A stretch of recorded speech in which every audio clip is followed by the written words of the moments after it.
To give you a quick summary of what I do is complicated. I'm the person that goes searching for things that most are too scared to believe in, whether they are willing to admit it or not. I've searched for Wendigos, Aswangs, Kikamora, and other things that I'm not sure of. I keep a whole journal filled with everything I have run into, but nothing compares to the being that I recently encountered. The thing that made me take a step away for a bit. This case starts with a rumor I heard at a bar in the middle of nowhere. Nonetheless, I had stopped in right after a case of mine that just ended. One involving a supposed Jersey Devil sighting. That story, though, is for another time. As I was driving, I had noticed that the bright red lights outlining the name of the bar continued to blink repeatedly and in an uneasy fashion, as if I was being beckoned to this place. The inside was quaint, almost like your typical old-fashioned movie bar.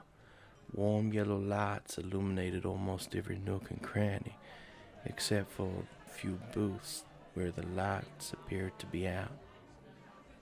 People walking to and from the bar with drinks in one hand and cigarettes in the other.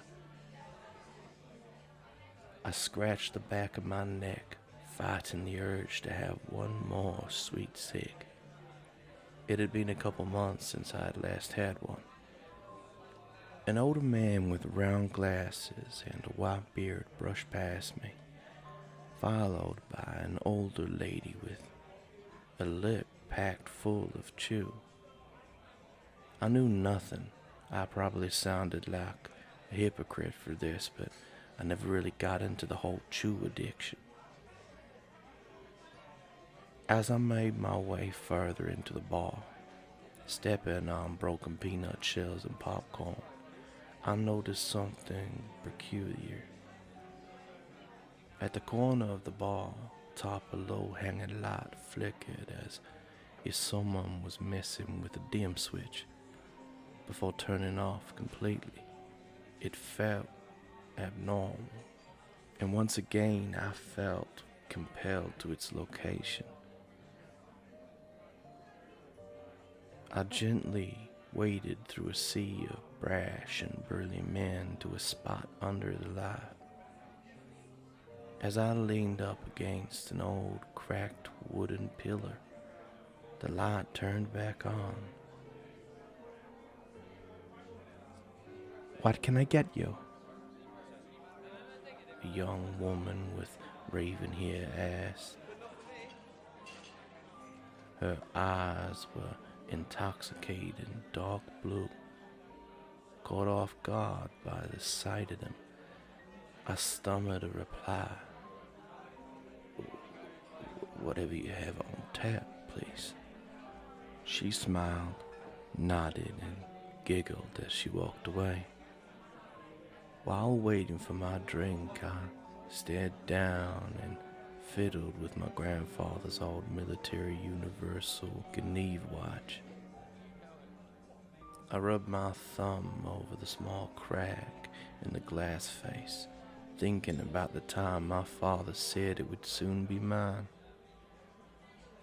While reminiscing, I couldn't help but overhear two patrons talking behind me.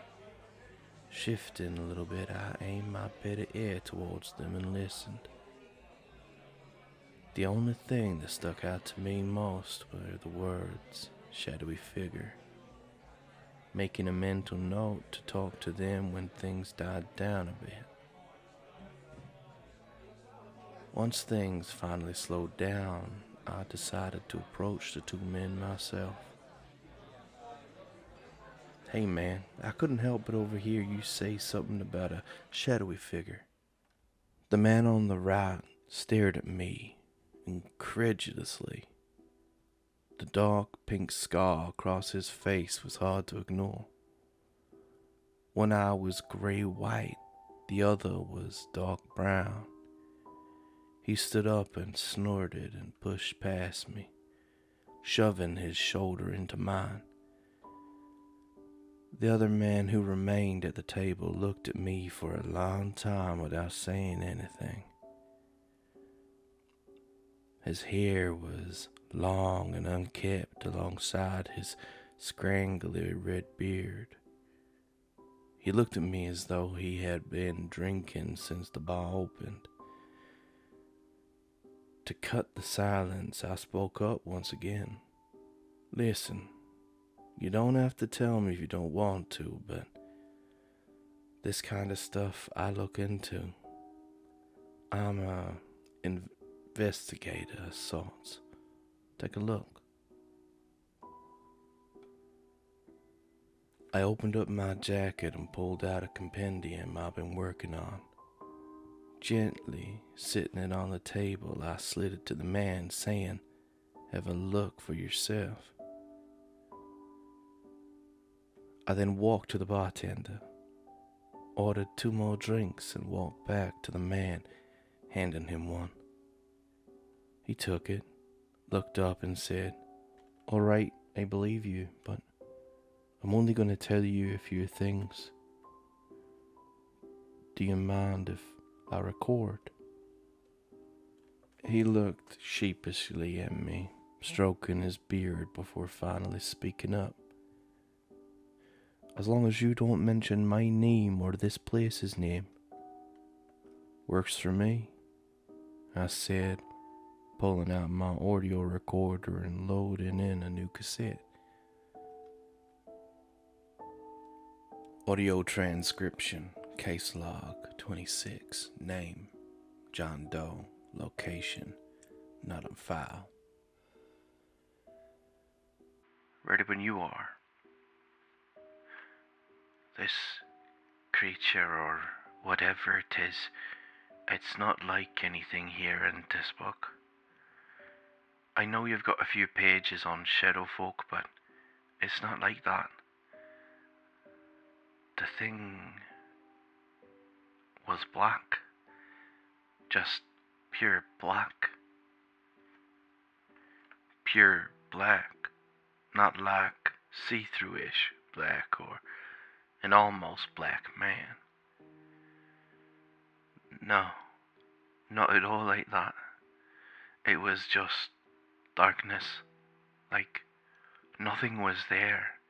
It looked like there wasn't even a person there. No features, nothing, just empty, like nothing I've ever seen before. So you're saying that you came across something that was just like the absence of any color. Where did you find it, and what did it do?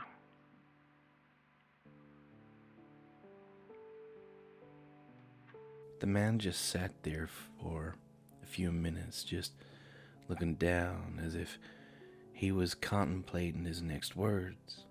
Although he did look terrified and sweat started to appear on his brow. Listen, man, if this is too hard for you to remember or think of, I get it. It's not that. I remember everything. I wish I didn't. The things it did, and the things I saw, I wouldn't wish it upon anyone, not even a stranger like you.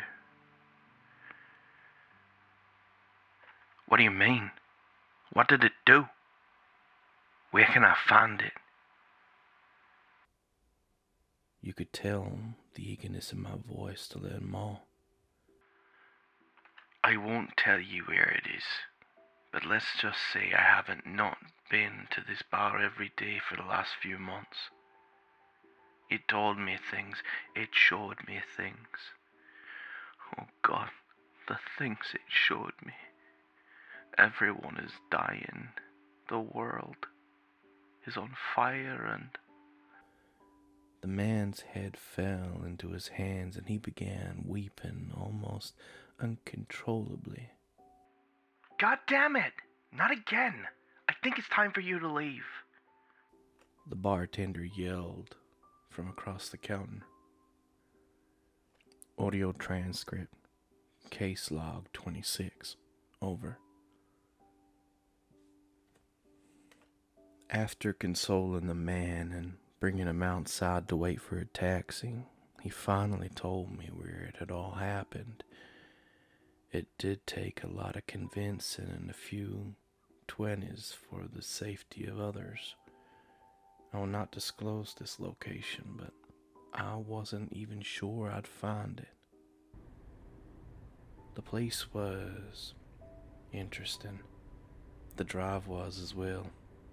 The man's instructions were pretty concise. Drive here, turn at tree, turn, and boom, you're at the location. That was the simplified version. Like I said, I don't want anyone finding out about this place. It was a small, quaint town's settlement, maybe.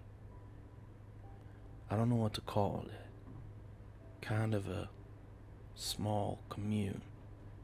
3 buildings, a post office, a bar, and a rundown church. The road I was driving on had little remnants of pavement on it. Garbage and weeds were littered all about. Driving a little further, I noticed 2 houses on each side of the road. One was a faded brown with half the door left on its hinges. The other had not a single unbroken window and the roof was caved in.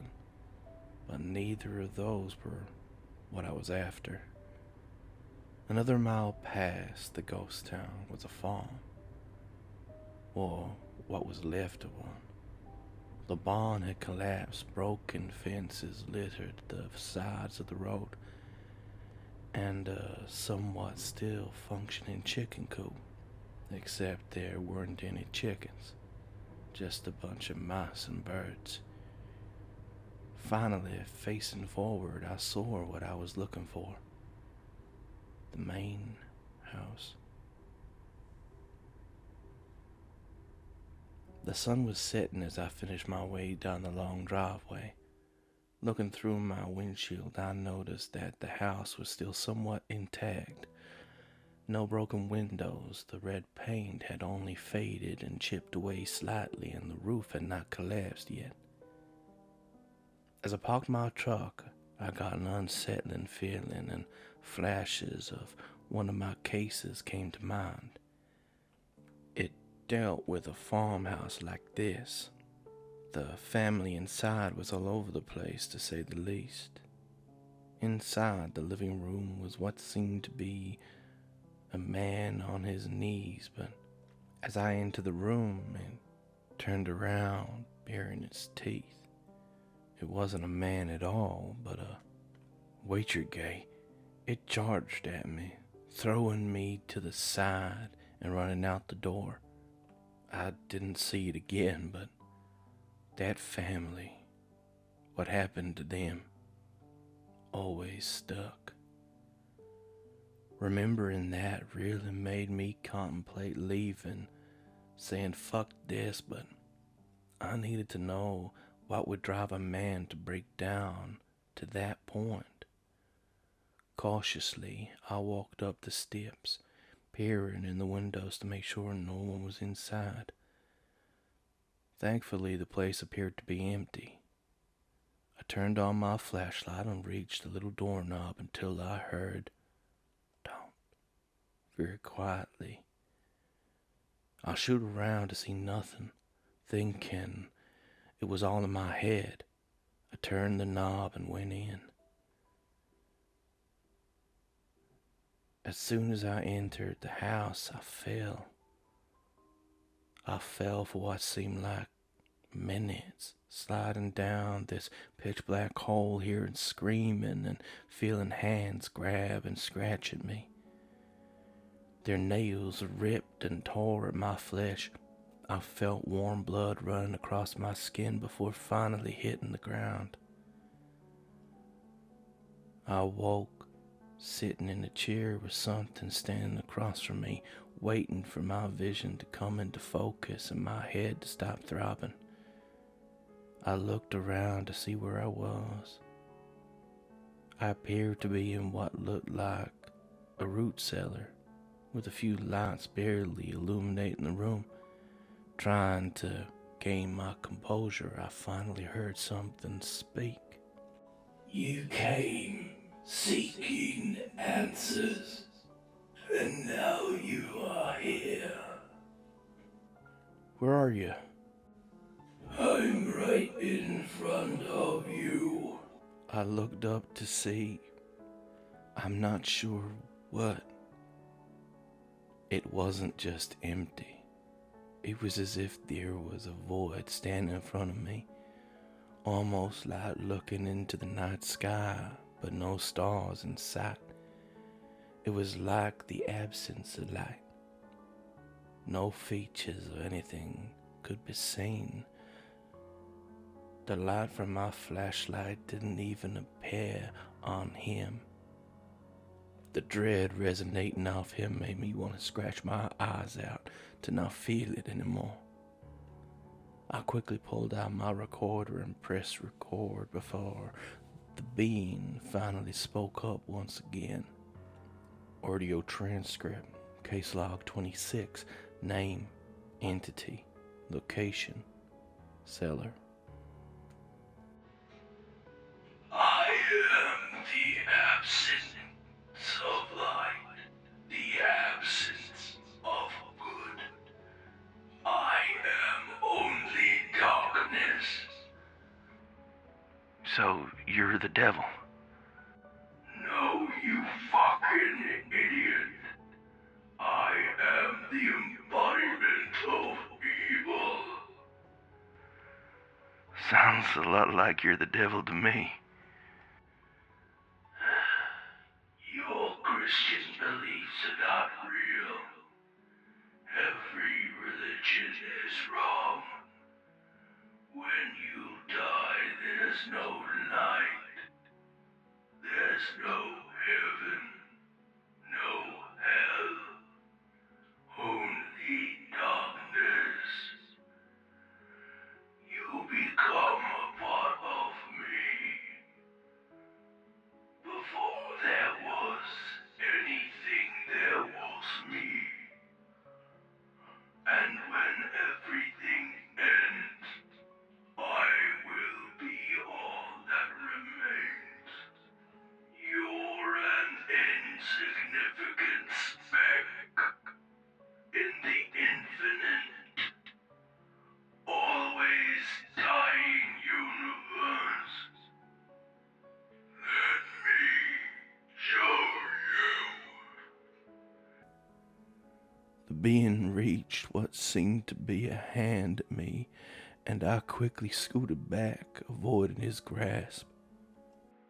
What if I don't want to see? That's a first. Every being, person, or thing I have met has never rejected me. Never rejected the truth. All those that have searched have never turned away. But how am I supposed to believe you? You could just be lying. I saw what you did to that man. He was a mess after running into you. I mean, you did also say you're the embodiment of evil. He was just a stepping stone, a precipice to us meeting. Even more insignificant than you. And what's more evil? Lying to you about what's really out there, or showing you the truth of everything. But what is this so-called truth of yours? What will I see? What you see depends on who you are. Some see good things, some see bad. It depends on the person. That doesn't really make sense. You could see the beginning of time from when the first microbe evolved or when the first asteroid hit. You could see wars fought or some that will soon start. Your death or birth or just nothing at all. You sit in emptiness for what feels like eons passing until you finally go mad. So, do you want to see it or not? Fine. Fuck it. I'm in.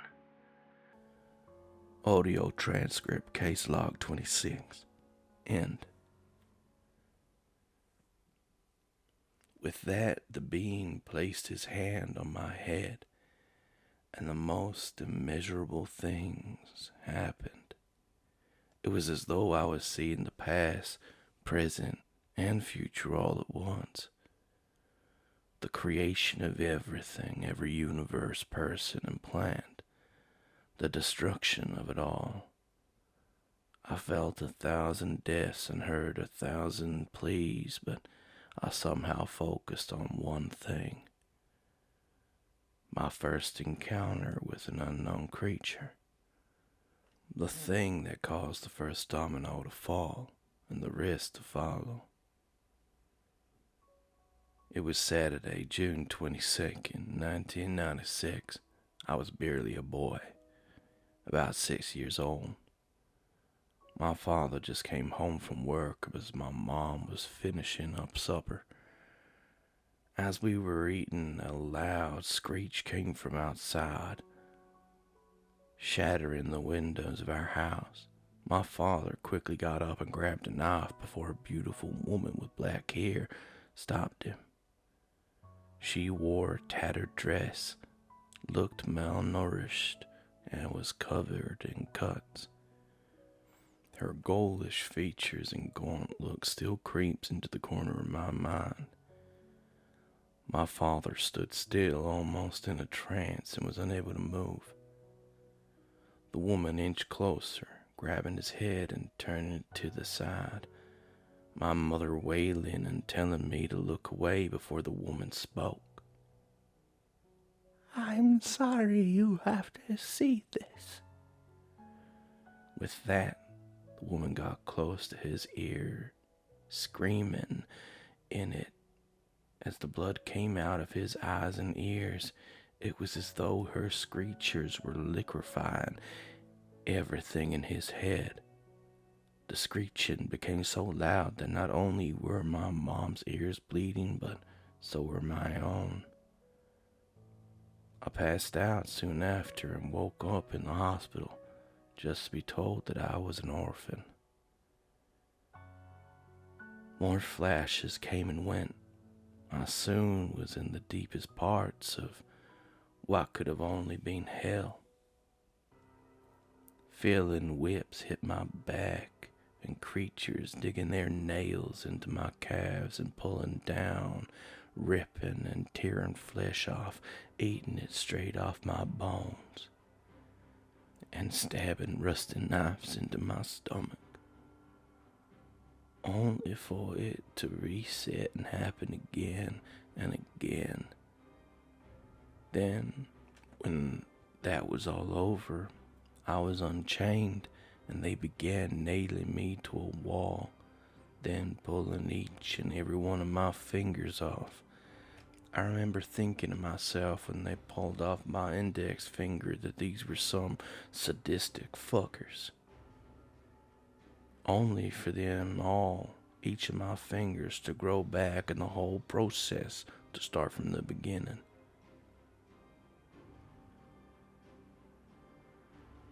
woke in my bed gasping for air as I shot up. "Are you okay? What happened?" I heard my wife say while hugging me. "Just another nightmare. I think my medicine is messing with me again," I replied, getting up. "I'm gonna go make some coffee and get a little work done. Go back to bed," I said before kissing her head and heading to the kitchen. It was 7 in the morning and the sun was just beginning to rise. I started a pot of coffee and grabbed my laptop off its charger to do my annual reports that were due next week. Becoming the new manager of a company was pretty hard and still entitled a lot more work than others think. While I sat there sipping my coffee, I thought to myself about how I was finally happy and living a life I wanted. It took years of therapy after my parents' death in that accident, but it was worth it. I finally found a woman in my dreams and had 2 beautiful kids. Life was good and nothing could ever change that. Once I was done with work and finished my cup of coffee, I started breakfast.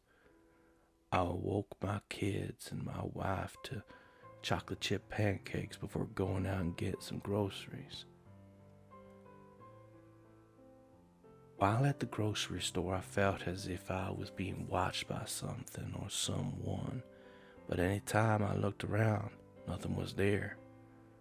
Until finally, in the corner of my eye, I saw a silhouette of a person. It looked as if a negative space was standing there in the shape of a person. My head started ringing and my vision was getting blurry before the next thing I knew, I was waking up gasping for air again, this time not waking my wife. The worst thing was I felt something take over my body and grab her pillow. I couldn't do anything but scream in my mind as the pillow was placed over her head and her fighting began. Then slowed down until she became limp. It happened over and over until I finally realized what's happening. I was punishing myself.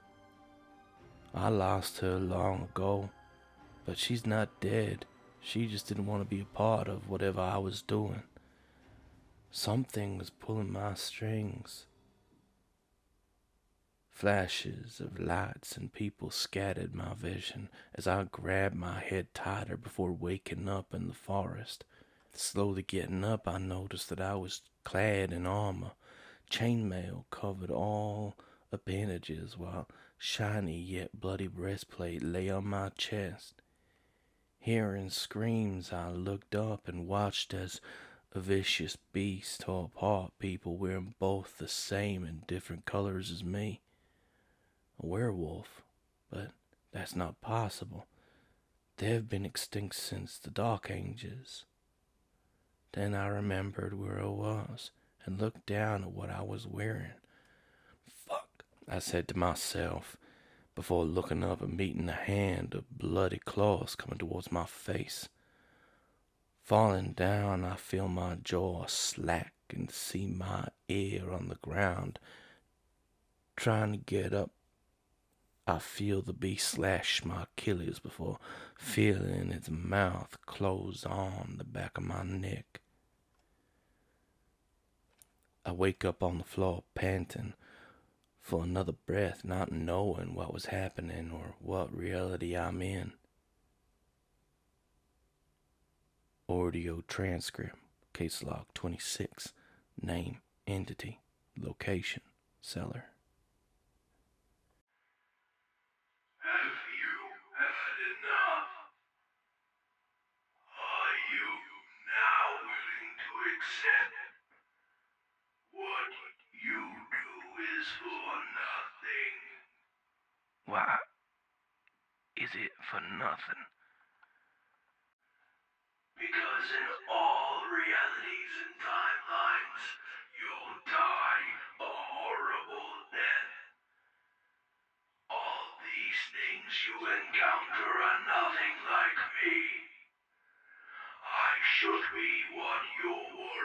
about. These other pathetic creatures just go on and murder more people. You are not helping the world at all. Only making it worse. You will never have a happy life. Only a life covered in darkness. Meeting me solidifies that. Bullshit. What did you say? I said bullshit. If you were a being that was here at the beginning and the end, then why go through all this trouble just to meet? We will always meet. I have been guiding your hand this whole way. I have put all these pieces in place and motion. Whether you have noticed my presence or not. And I'm the one you meet before and after death. What don't you understand? How you supposedly know everything when you don't? Well then, I will have to show you everything once more. For the first time, I could see the facial features in the entity. Sunken in eyes, a mouth full of sharp white teeth as it bore its hands towards me. It seemed ecstatic in the thought of torturing me more. But what it saw as torture, I saw as learning it. My plan to provoke it further had worked. Even though this knowledge could be forbidden, whatever I could learn would help. Everything has a weakness. I just need to find it.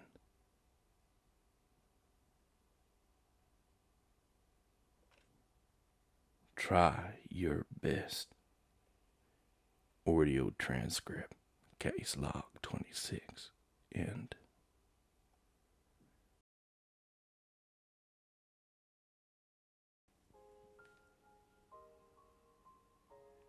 I'm sorry it's taken so long for me to get back to everyone. Things have been a little busy lately, and reliving what I went through didn't really help. I just needed another break and time to myself to sort things out and get in the right headspace. I'm okay though, and I'm no longer being controlled or manipulated by the entity. Thankfully, I got away with a little help from that John Doe back at the bar. I remember going through hell 1,000 times over, feeling my skin bubble, boil, and pop from the heat, fingers breaking and teeth shattering from biting so hard because of the pain. I still get nightmares and glimpses of it from time to time. I've almost collapsed from the headaches I get remembering everything, but I'm trying my best to cope. So, here's how I got out. John Doe came in after I was there for a couple of days. He said he had this bad feeling that I actually went there to investigate. When he found me, he said that I was curled up, covered in blood, and my eyes were rolled back. The weird thing was that I wasn't in a cellar or any hole for that matter. I was right in the entryway, just lying there, as if I hadn't fallen through any hole at all. So he dragged me out to his truck and brought me to the hospital. He told me all this as we were arriving. I began waking up and becoming conscious again. For me, That's when I started to get back to the real world, to this reality. I tried getting off the cart, but the nurses wouldn't let me leave, and I ended up getting restrained.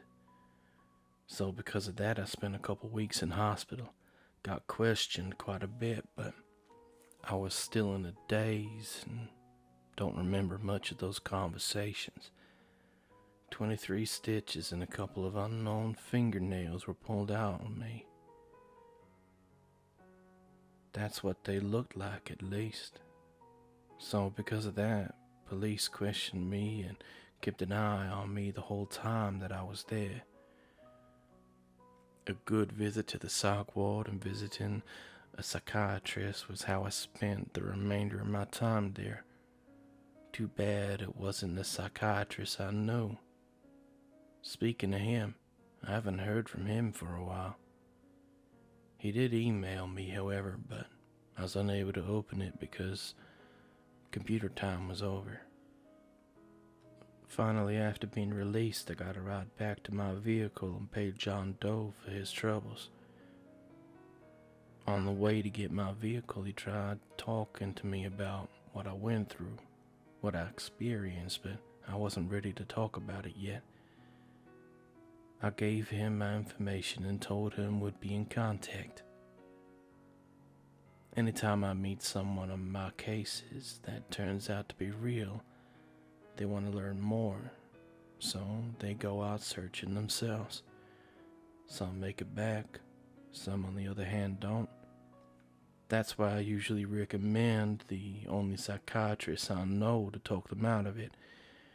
He sorta knows what I do, but also doesn't believe and thinks I'm crazy. I don't blame him. I mean, the guy talks to crazy people for a living. Once I get my stuff back and settled somewhere, I'm gonna try to get in contact with him. Audio transcript, case log 11, name, Greg Follick, location, Indiana, December 2011. So you think I'm crazy? No, I believe you are, as you put it, searching for things to deal with the trauma of losing your parents. I watched my parents die. There's no making that up. Police came and found me. There was a whole case. You can look it up. I've read the reports, and I heard your story. I've also gone over these so-called cases you investigated, and they all seem fabricated, as though they were made up in your mind to create some sort of closure. So news clippings, the audio recordings, everything is just fake. I paid people to speak and create fake newspaper articles. Let's get back to the matter at hand. You're here because you believe you're looking for a certain creature. Am I wrong? I'm looking for something. Yes, but I have no idea what it is yet. This could all just be in your head. How about this? You'll go on some antipsychotics and check in a few weeks and see how you feel. In the meantime, enjoy the scenery and the town. We'll be in touch. Audio transcript, case log 11, over. That was one of the last times I had been in contact with my psychiatrist. Actual face-to-face contact. We had talked over email a few times here and there just to discuss my mental health and what happened in that small town of Indiana. That was one of the toughest cases I had to investigate, but that's for another time.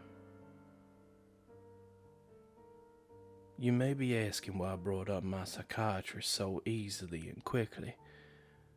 Some are probably also thinking, well, this guy's insane. He has a psychiatrist. Nothing he's saying could be true, and I promise you it is. When I say I search for things, I do. Whatever the cases turn up, true or not, is a whole other story. For instance, when I said I was searching for a Wendigo, I was. Do I typically believe in everything I'm told? Not all the time. But it doesn't hurt to just check it out. But to get back on track, here's why I brought up my doctor. He emailed me about a month or so ago asking for help in a case that he'd been assigned. Apparently, a bunch of people have been going missing from this town, and he wanted my expertise on what it could be. Crazy, right? A person with a doctorate asking their patient to help with something. He seemed worried, though. In the email, he said he thinks something might be coming after him. I tried to email him back a few times, but there hasn't been a response. I'm only a few states away, so I guess it doesn't hurt to check it out. So I packed up the little things that I had, checked out of the hospital, and started heading to where my GPS was taking me. Along the drive, I kept getting flashes of the entity, the one I had just run into. I'd see him on the road, or I'd see a light flashing like it wanted me to go that way. I just ignored it and kept driving, although sleeping when needed didn't really excite me. I've been plagued with nightmares and sleep paralysis since the incident, so I usually try to stay awake for as long as I can. Tonight, though, I couldn't do it. As I lay in my back seat ready to take on the dreams, my mind had a different plan. For once, there was nothing, not a single thing in my dream, just black. Like when you close your eyes in the dark room. That's all I saw. Hearing noises here and there occasionally, but nothing terrifying happened. I awoke to a beautiful sunrise. Went into the rest stop to get a coffee and headed on my way. I felt refreshed and probably the most well-rested I'd felt in a long time.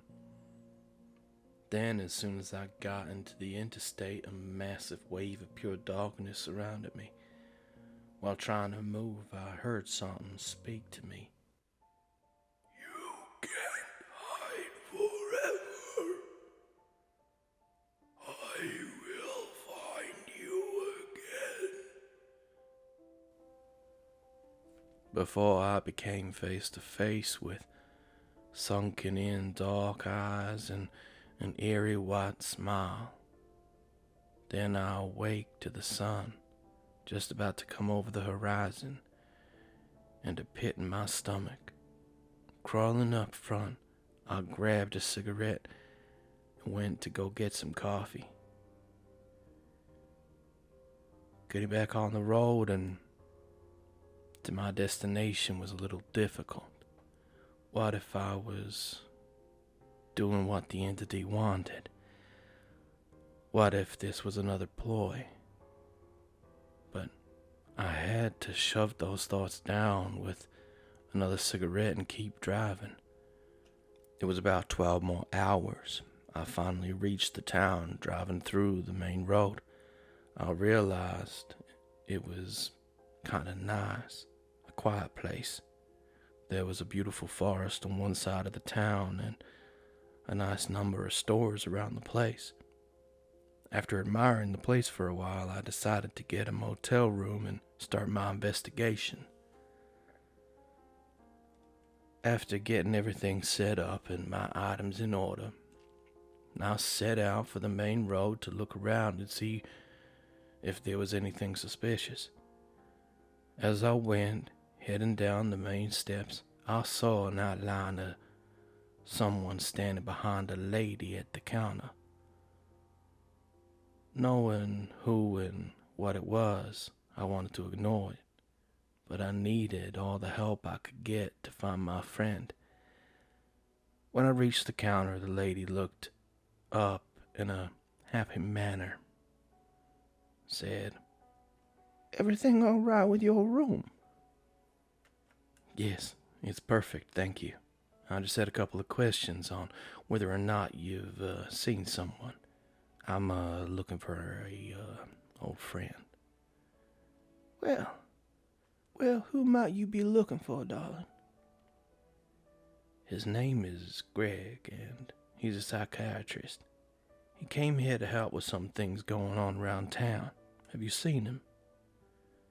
I replied to her while handing her a picture of my doctor. He doesn't look all too familiar. The only psychiatrist I know we have in town is Mark.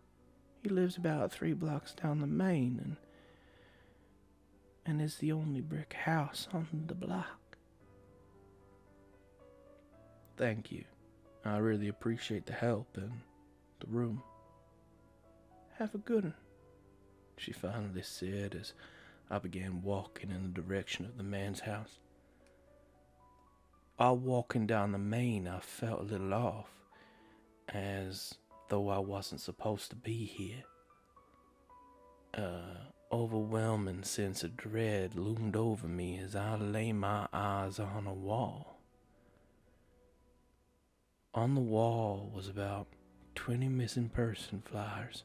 Examining them, I was able to make out that the first one disappeared about a month ago and the last one was about a week ago.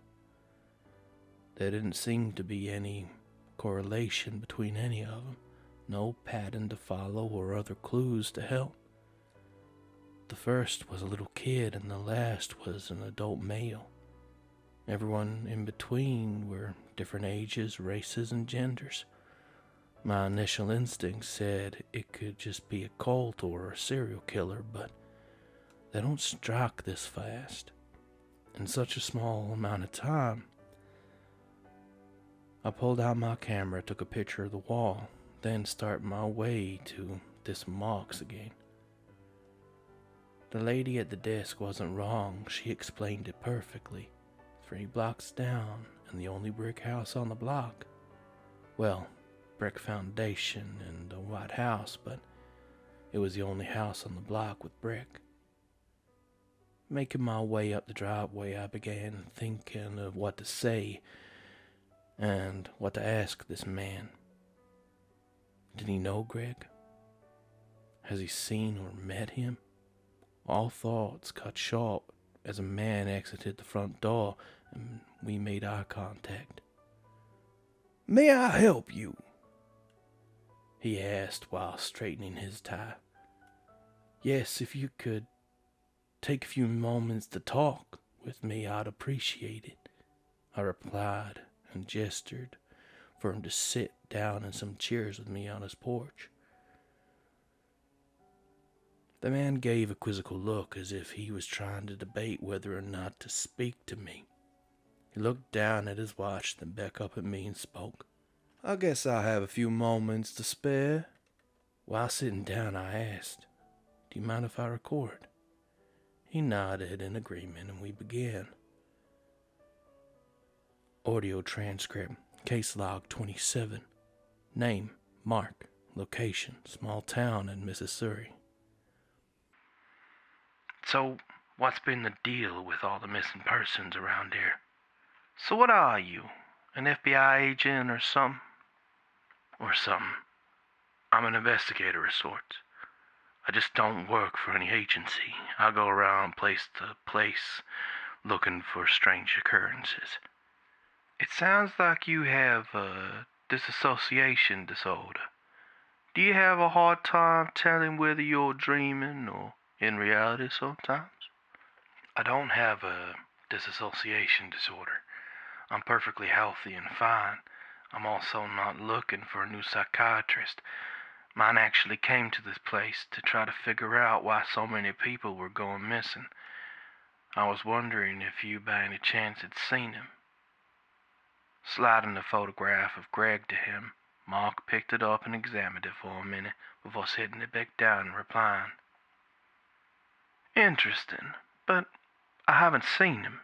Why would he come here looking for some missing people? And if he's your psychiatrist, why is he buying into your delusions?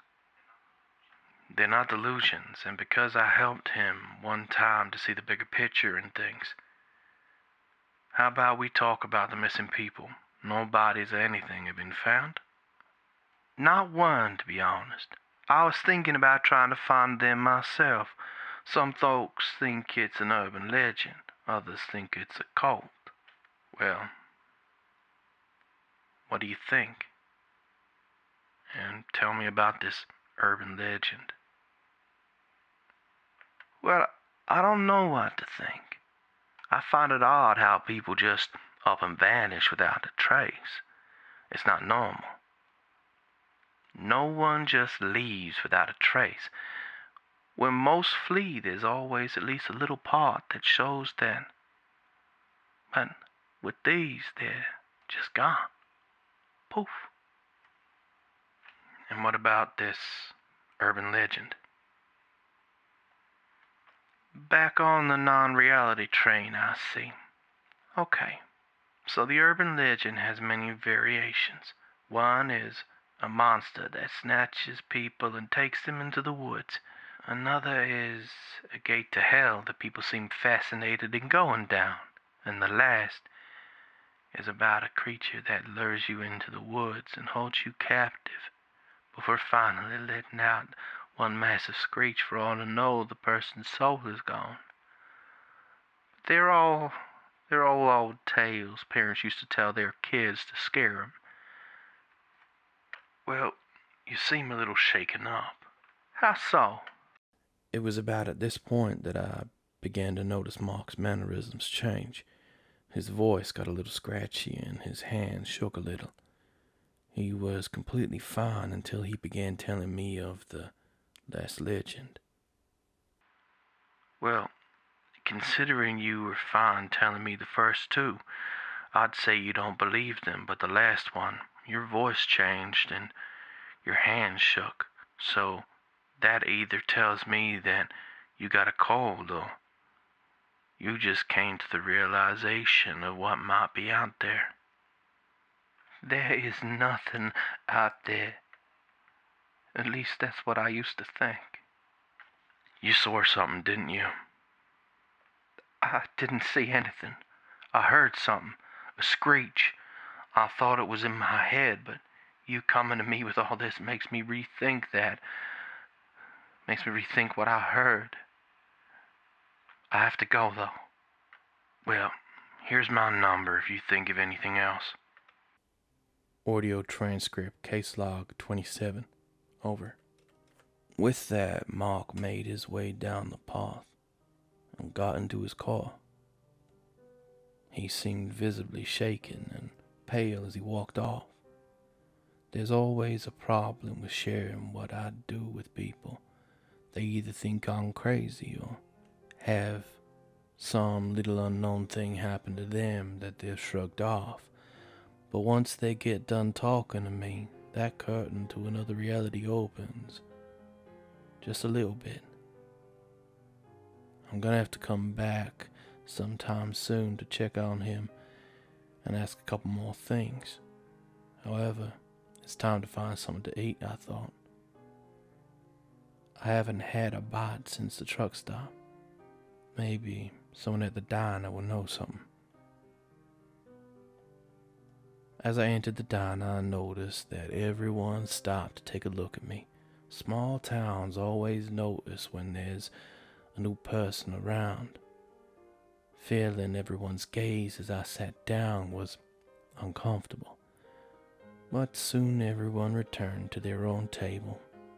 I pulled out my journal and began taking notes of the things Mark had said in the interview.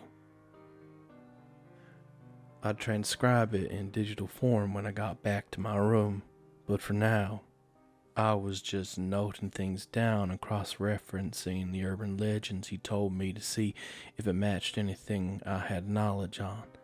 Sadly, nothing I've run into matched. My best guess was a banshee because of the screeching, but they don't lure you away. They only wail when death is coming. So unless it's working with something else, that's off the table.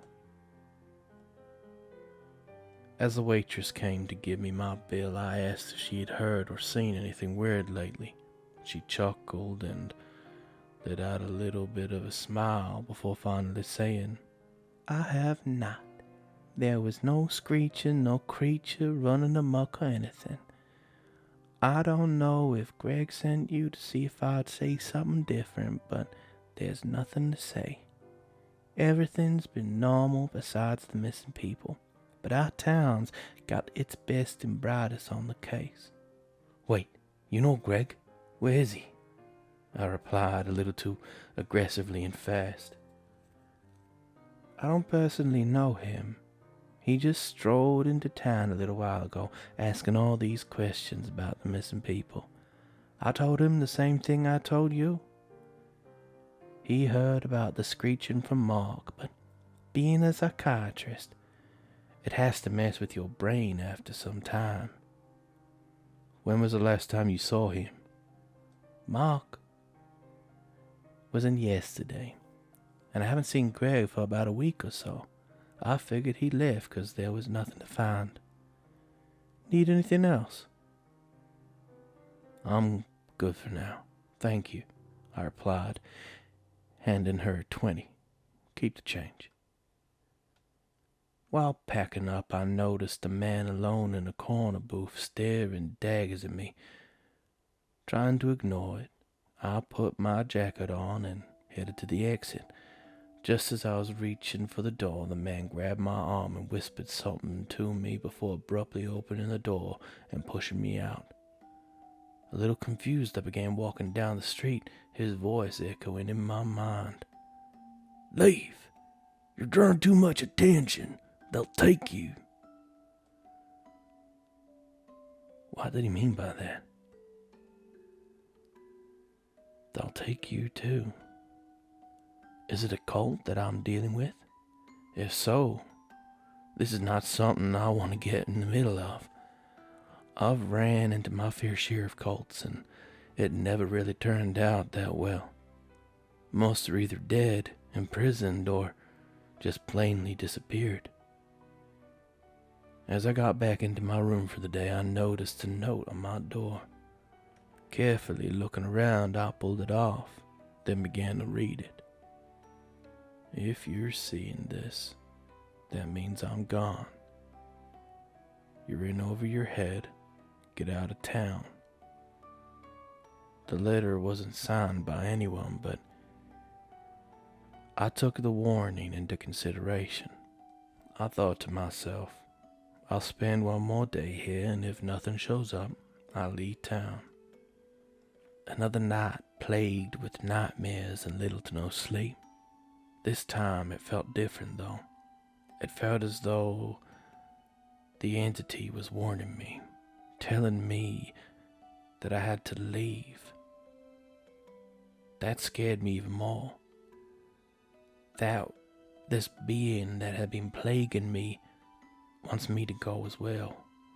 But it also makes me wonder that if listening to its warning would be bringing me closer to meeting it. It also kept trying to get me angry enough to come in contact with it. I'm smarter than that, though. I learned from a man on one of my dream walking cases that sometimes you can materialize beings from your dream if you touch them, meaning it'll come into your universe. There's different theories on dreams and the power of them. Some say it's a different universe, others a hellscape, and finally an alternative reality. So, if you're ever dreaming and it seems like something really wants you to touch or grab it, don't, because you could be bringing whatever that is into your world to wreak havoc, and it'll be your fault. But getting past that, though, I've decided to talk to Mark again today. He seemed uneasy and in a hurry the last time we met.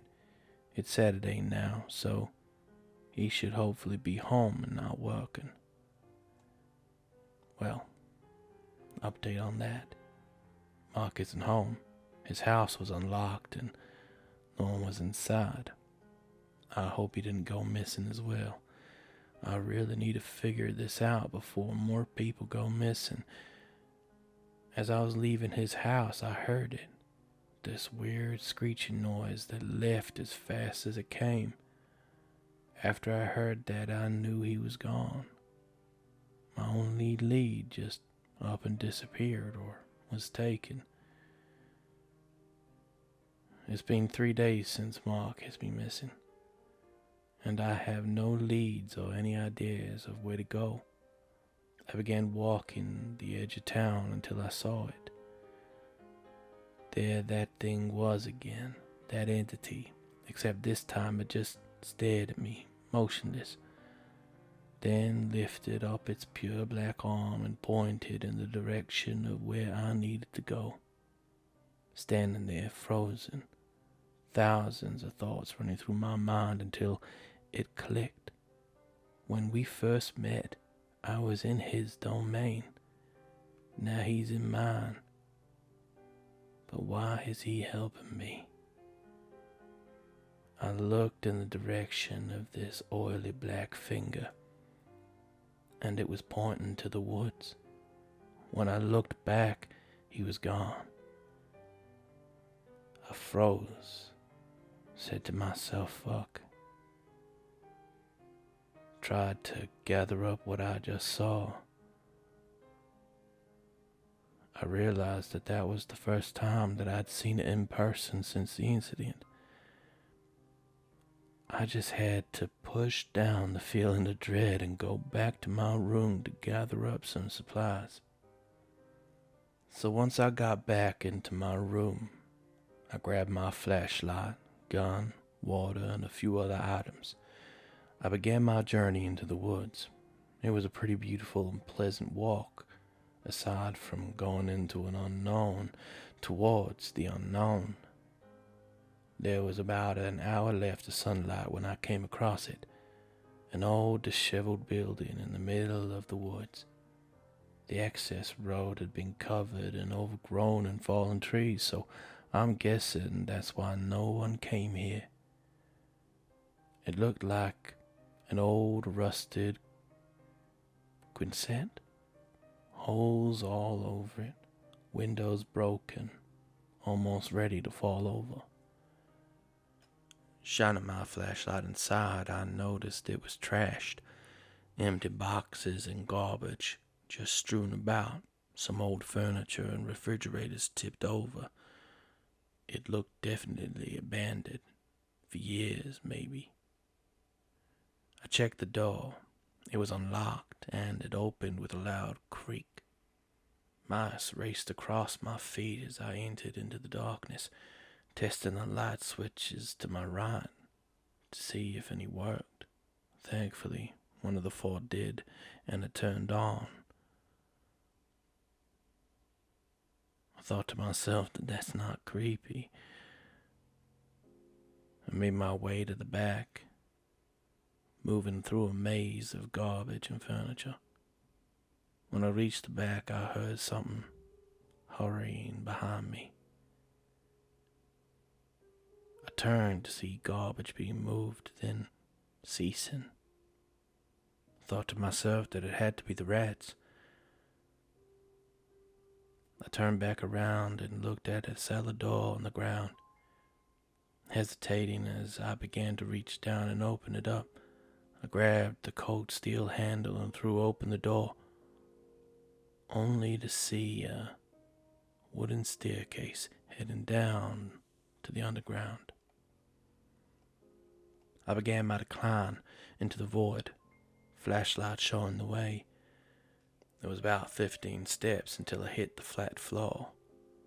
To the side of another door, an old wooden door, cracks and paint chipped off with a rusty crystal handle.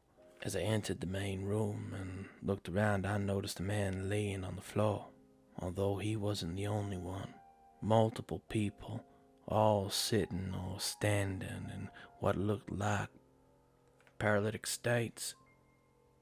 Focusing my attention back to the man, he was unlike the rest of them.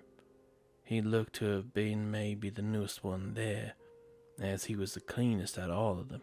He was dressed in a nice suit, had glasses on, and was beginning to grow some scruff. The more interesting thing was the whole tube pulsating in his mouth.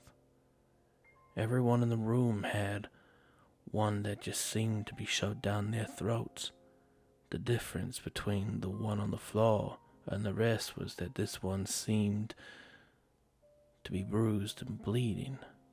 Kneeling down, checking for a pulse, I also noticed blood and bile in the front of the man's mouth. It was fresh. Then it hit me. I realized who it was. This was Mark.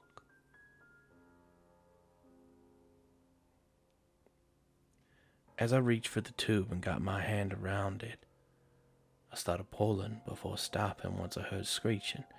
It seemed as though that the sounds were coming from inside of Mark. I continued to pull it out as Mark was twitching and raving as the tube finally left his body.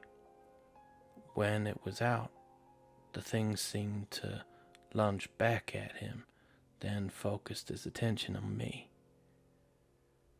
It looked like a close-up picture of a tapeworm's mouth, but this had tiny little eyes. It began squealing and lunging at me till it finally ceased. Then I heard it, something speaking. I quickly turned on my recorder and listened in again to see if it would speak again. As soon as I stood, I noticed something sitting on a throne at the end of the room. Audio transcript, case log 27, name unknown, location, woods outside of town. Let my child go. This worm thing is your child? Everything here has become my child, and you interrupted my peace. What are you doing to all these people? I do not have to answer questions to some pathetic mortal like you. You're not the first so-called powerful being I have met. You do not scare me. Ah, yes, I can sense the fear, darkness, and dread in you. It would taste so delectable right now, but this fear isn't from me. Exactly. I don't fear you. You will learn to. With that, an aura appeared behind the unknown being, and I could see all of its features. It looked like a swirling mass of leathery vines covering its body. They seemed to be constantly moving or pulsating as it spoke. You will very much learn to fear me and fear what I can do. Curiously and surprisingly, I took a few steps closer. As I was able to focus on it more, I got a better look at it. The thing didn't just have one face, but multiple moving about it. There was one where its head was. Another showed on his shoulder as those vines opened up to make way, followed by another appearing on his chest, then stomach. The thing was horrendous. Each face misshaped and stuck in a grotesque manner, sending shivers down my spine as I stood paralyzed, thinking to myself, fuck, this thing actually is terrifying. Now I can almost taste your fear of me, but it's still not as strong as everyone else's. Curious. What has you so afraid that even my true nature doesn't kill you? Flashes of the entity went through my mind as I finally spoke. I'm just looking for my friend. I'll take him and leave. Then you can continue whatever this is. I can't let you do that. We need him and all the others to feed us. We have been through thousands of civilizations and planets. We will not stop now. Nothing will stop us. It's one person. 2 people gone. You have at least 20 down here. We are many. We need all the food we can get. Soon, you along with this world will all be a part of us.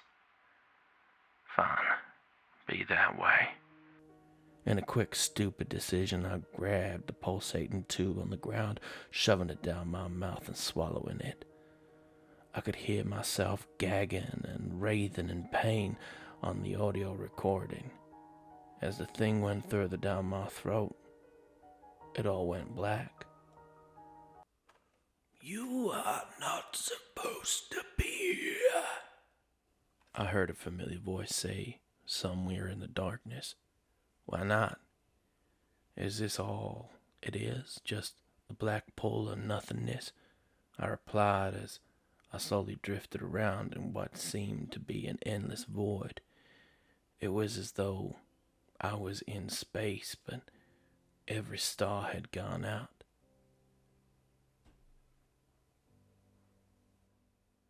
"I have put you through construct like this before, although this abomination is nowhere near the perfectness of mine.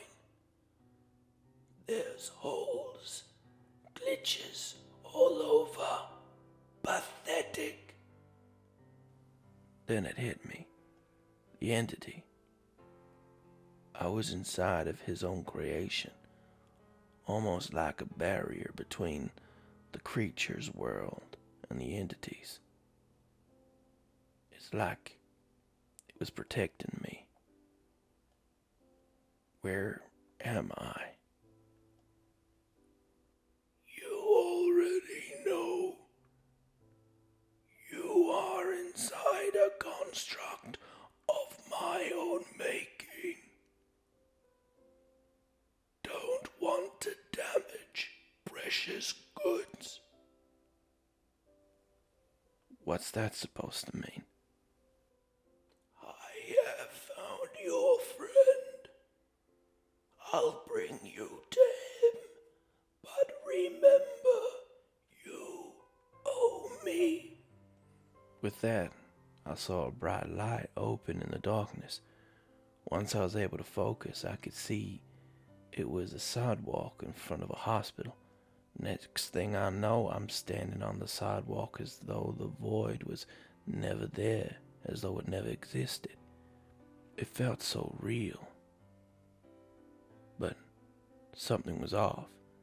In the distance, the same pattern of birds kept flying by, and the world seemed too quiet. The entity was right. This was nothing like his. The only reason I could tell something was off in the entities was because he showed himself to me, shaking off the uneasy feeling I headed inside the hospital. As I reached the front desk, a lady spoke. "Good evening, how can I help you?"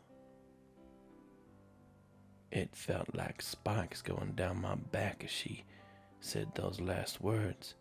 It was not human. It was like something was still learning to mimic. "I'm just here to visit," I replied as I made my way to the elevator. "Who are you visiting?" she asked as I kept walking, ignoring her. Once the elevator doors closed, I was able to loosen up a bit and get a grip. Looking at the buttons, I noticed I noticed the one for the third floor was all black, while the others were white. That must be it, I said to myself as I pressed the button. As the elevator began moving slowly upwards, it felt as though an earthquake was beginning to happen, shaking and rumbling, getting worse and worse until it made me collapse and the elevator just stopped moving. As I looked up, I saw the unknown creature in the metal door's reflection. Then it just disappeared. It was not happy with whatever I was doing. Standing up, I pressed the button again, but nothing happened. The elevator was shut down and unable to move. I was in there for what felt like hours, then days, trying to get that godforsaken door open, trapped and starving, fingertips bleeding from attempting to pry open the door. Disheveled, starving and beaten, I cursed at the door as I was sitting in front of it. Until finally what felt like a week had passed. A thin, pure black line made its way down the slit between the doors, making it open just a bit. I quickly shot up, digging my fingers between the doors and prying them open with all my might. It was stuck between floors, about 1 foot of gap onto the third floor, and a gap that I could climb through or die if the elevator fell. As I reached for the ledge and began pulling myself up, I somehow ended up in the middle of the hall, standing. Looking around confused, the elevator doors closed with a ding and then left the floor. Some things definitely could be worked on around here, I said aloud as I was walking through the corridor scanning rooms, not really knowing what I was looking for. I heard a familiar voice in a room say, "How'd we get here?" Stopping in my tracks, continuing to listen to their conversation, I was finally able to tell who it was. It was Mark. Making my way through the door, I noticed him and a cop talking. The cop glared at me as he shoved his way past me and left. "What are you doing here?" Mark asked while adjusting his bed. "Looking for my friend, and also you." "Well, you found me. You figure out what happened?" "You don't know, do you?" "Know what?" "That none of this is real." He sat there for a moment, puzzled and staring into space. It was as though some mental battle was happening before he finally spoke up. No, this can't be. I got out. I escaped." "I'm sorry, but you didn't. It looked like you did for a moment. Sadly, it wasn't long enough." "Then that means you're fake. You sick fuck. Why are you doing this?" "Calm down. I put myself here to find you and Greg. Not the brightest idea, but we're gonna get out." "There's no way to get out. I tried. Nothing worked. By the way, your buddy Greg is a dick." "Yeah, he can be that sometimes. Come on, we gotta find." As I turned to leave, I saw him in the doorway. He was covered in some mysterious liquid and panting before saying, "We really need to go. What's your escape plan?" As I was about to say something, I heard the entity's voice. "I did my part. Now you do yours." With that, we got surrounded in darkness before everything went out. I awoke on the floor, gagging as I could feel the tube pulsing and moving down my throat. I gripped it as hard as I could and began to pull it out, hearing it screech and feeling it fight before finally letting loose and coming out. Once it was out, I puked and then began to smash the thing against the floor until it stopped moving. As I was on my knees, coughing and catching my breath, I looked over to see one of the tubes had gotten back in the morgue. That's how he was back there. He then jolted awake, ripping the thing from within him, and he began puking. As I was standing up, I saw Greg on the other side of the room, wiping his mouth. I quickly switched back on my audio recorder. You and Mark get out of here. I'll be right behind you. But go now. Them running away can be heard before a voice emerges in the silence. You stupid, insipid fool. You are poisoned with the void. Now you've poisoned me and my others. You will pay for what you've done. The void? You have no idea what it is you are playing with. No mortal would be able to function, much less survive with that disease. Doesn't matter. You won't be alive for long. Audio transcript, case log 27, end.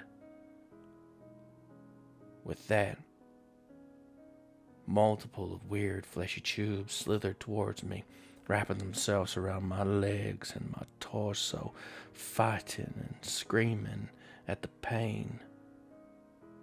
As these little creatures bit all over my body, taking out bits of my flesh, I saw it, the entity standing above me. It leaned close and spoke. This is where you owe me. This abomination doesn't deserve life. It's a mockery of what pure darkness can do. The entity reached out his hands to me, as though he wanted me to shake it. Every fiber in my body was telling me not to do it, but there was nothing else I could do. The pain was unbearable. The creatures were biting and tearing away pieces of my flesh. I wiggled my arm free and grabbed him by the wrist, finally enacting a deal that I would come to regret. Then he was gone. The creatures had stopped and writhed away, slowly slithering back until they stopped. As I began to regain myself, I looked up to see the entity behind the unknown abomination. It was shaking and writhing in its throne, seeming as though it was in the most immense pain of his life. Finally, the entity lifted his hands and grabbed at both sides of the thing's head. You abomination! He spoke before twisting the abomination's head and ripping it off at the same time. The entity then looked at me, dropped the head, and started saying, You and I have a lot of work to do. Come, let's get started. audio transcript, case log 27, end.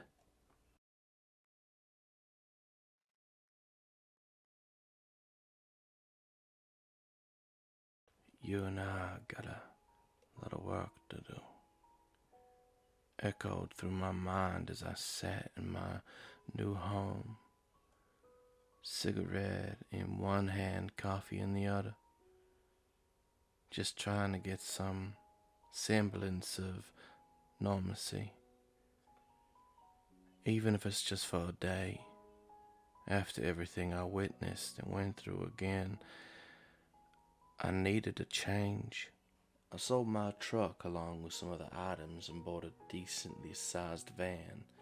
I've been remodeling it for the last few months to make it a more viable and cheaper home, especially if I wanted to continue with my work. Speaking of work, I know I've been on a little bit of a hiatus, and I'm sorry for that.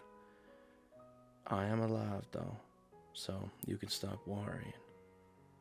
Ever since what went down in the town with Greg and Mark, I am still trying to wrap my head around it. The entity came into our world, fully came in, and I was the one that helped it. But that's not what bothers me the most.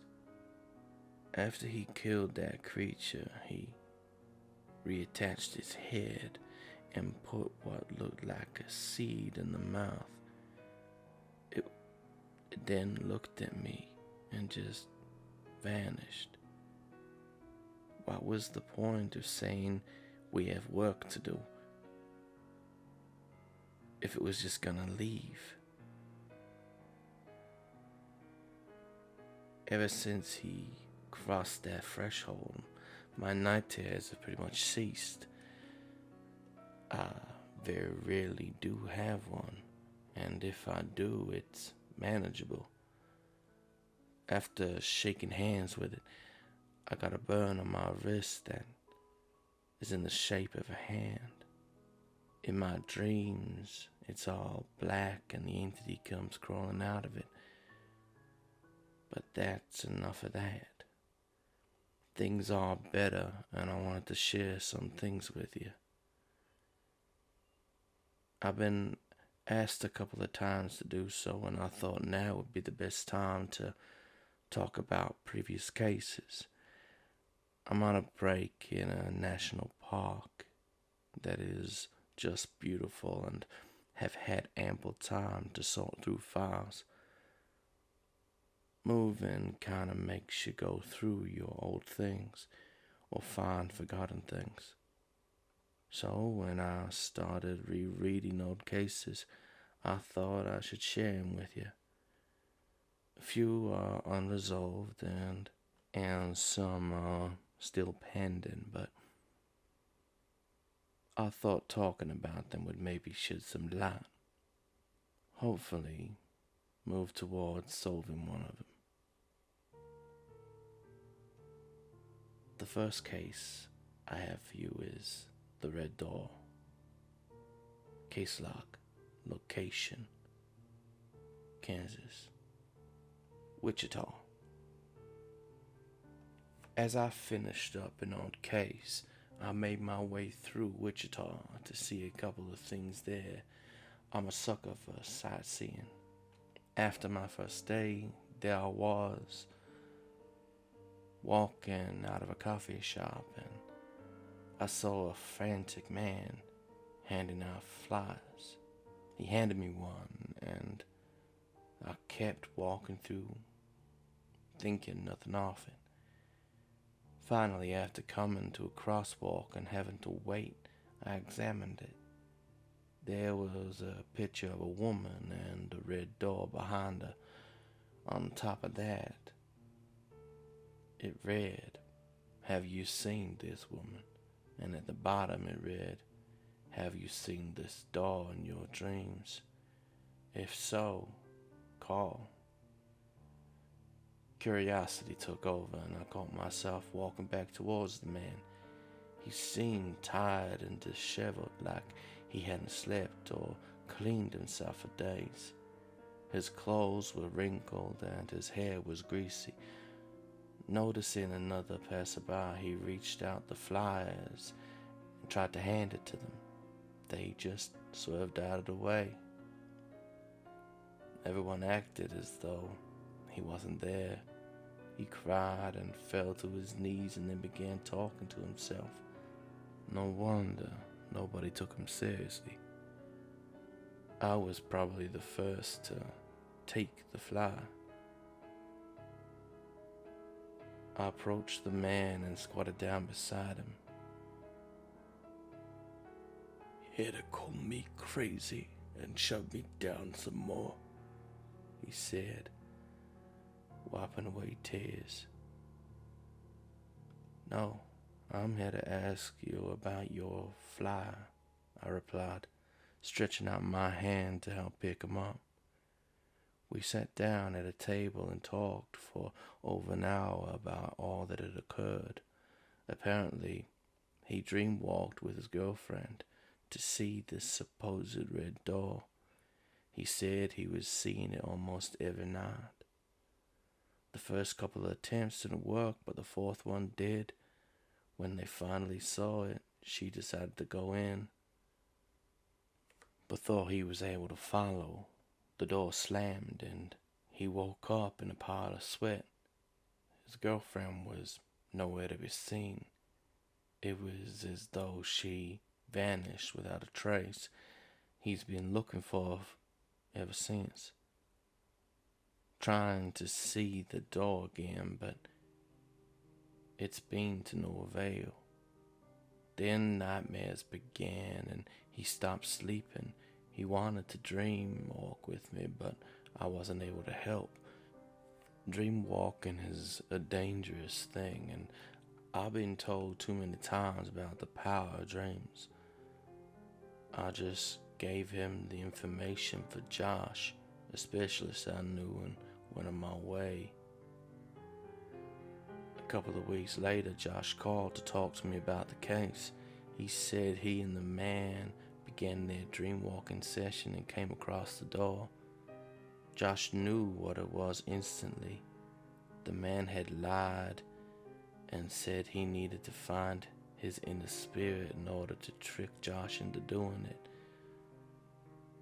The red door has been a dream phenomenon for a while, and it's always been said to avoid it. Just tried to stop the man, but he busted through the door and was gone. When Josh awoke, the man was gone, and he hasn't been seen or heard from since. Case log 4, the red door, unresolved. The next case was one that I received a lot of questions about. The Wendigo, or at least that's what I think it was. Case log 7, clean bones, location, Black Hills, South Dakota. I had no intention of stopping at Spearfish, South Dakota, but when you need gas, you need gas. While filling my tank, I noticed a fly up on a pole by the pump. Inspecting it, I noticed it was for a girl who had gone missing while camping. Underneath hers was another one for a guy who had gone missing in the same conditions. I put two and two together and figured they must have been camping together. I took one of the number slips and gave it a call, setting up a time to speak with the parents. Audio transcript. Case log 7, location, South Dakota. You don't mind that I record? Not at all, as long as it helps find our daughter and her friend. So, what is it you can tell me about the location that they went to? As far as I know, and what she told me, they were going to Iron Creek Trail. It's a few miles past Bridalveil Falls. You should see the bridge and a pull-off section. That's one off the trail she frequented the most. It's unmarked though. She usually camped just a few miles in. I'm scared though because this isn't the first person to go missing around here. In fact, there have been 3 others. They had just found the shin bone of the first person missing a few days ago, saying it was a wild animal or something. The thing is, the bone was just completely clean, as though something was nibbling on it for days. Just the bone, and you said it was completely clean? Clean except for a little chunk of flesh in the groove, just enough to identify the person. Man was a convict, so he won't be missed. Joseph, that's a terrible thing to say. A life is a life, no matter the sin. Sorry for his intrusion, but some people are saying it might be something supernatural, like a... Don't go spouting off that horse shit.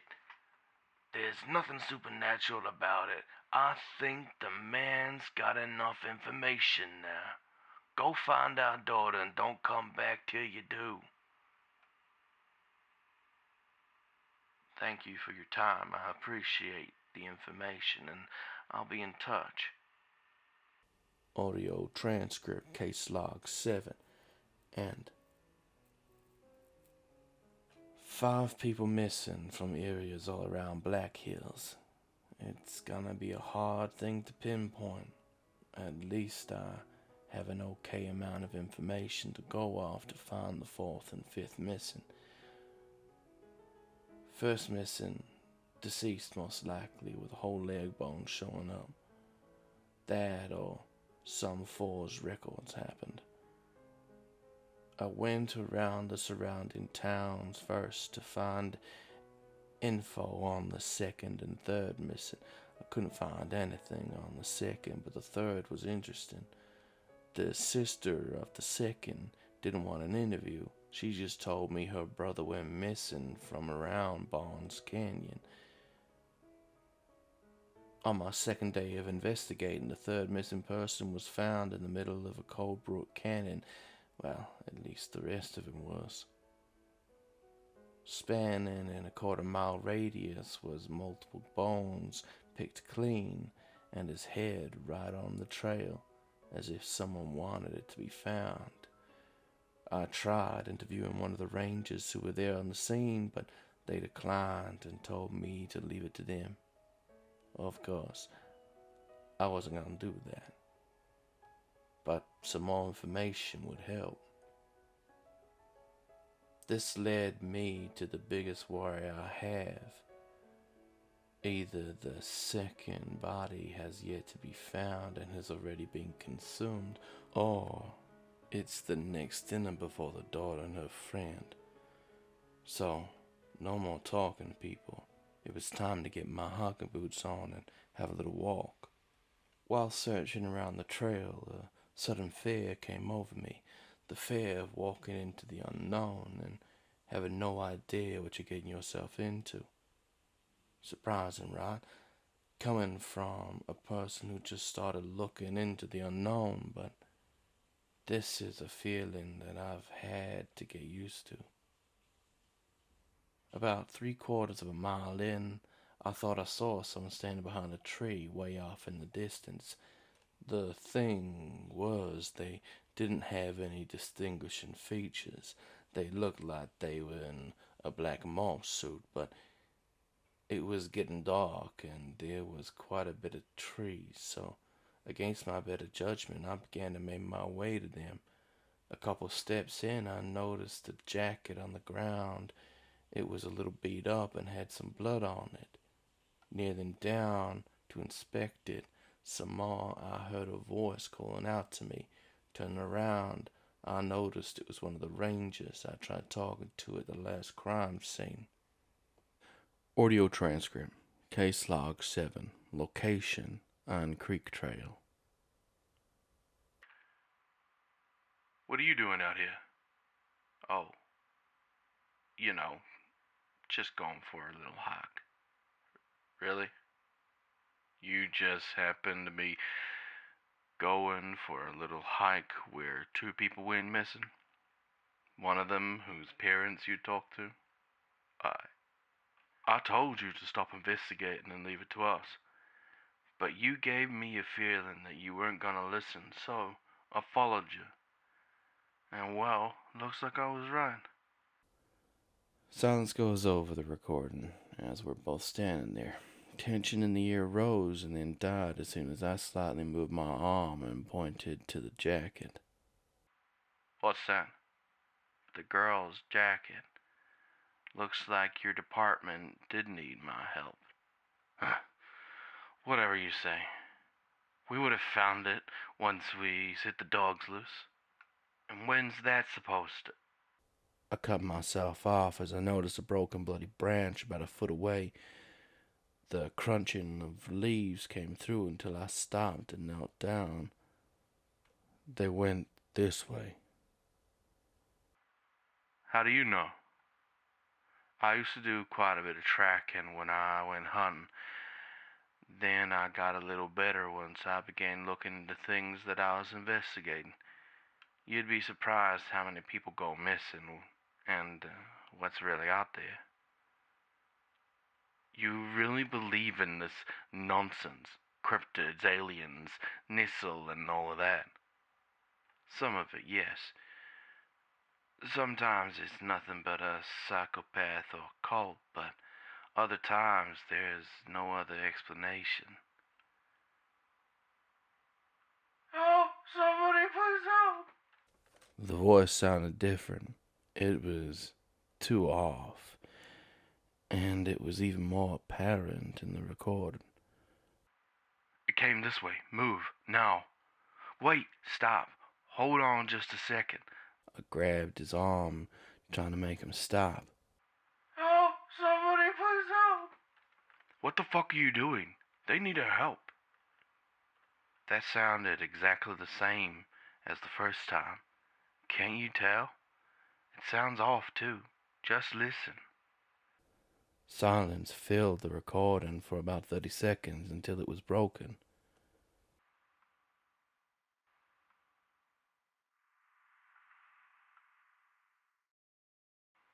Help! Somebody please help!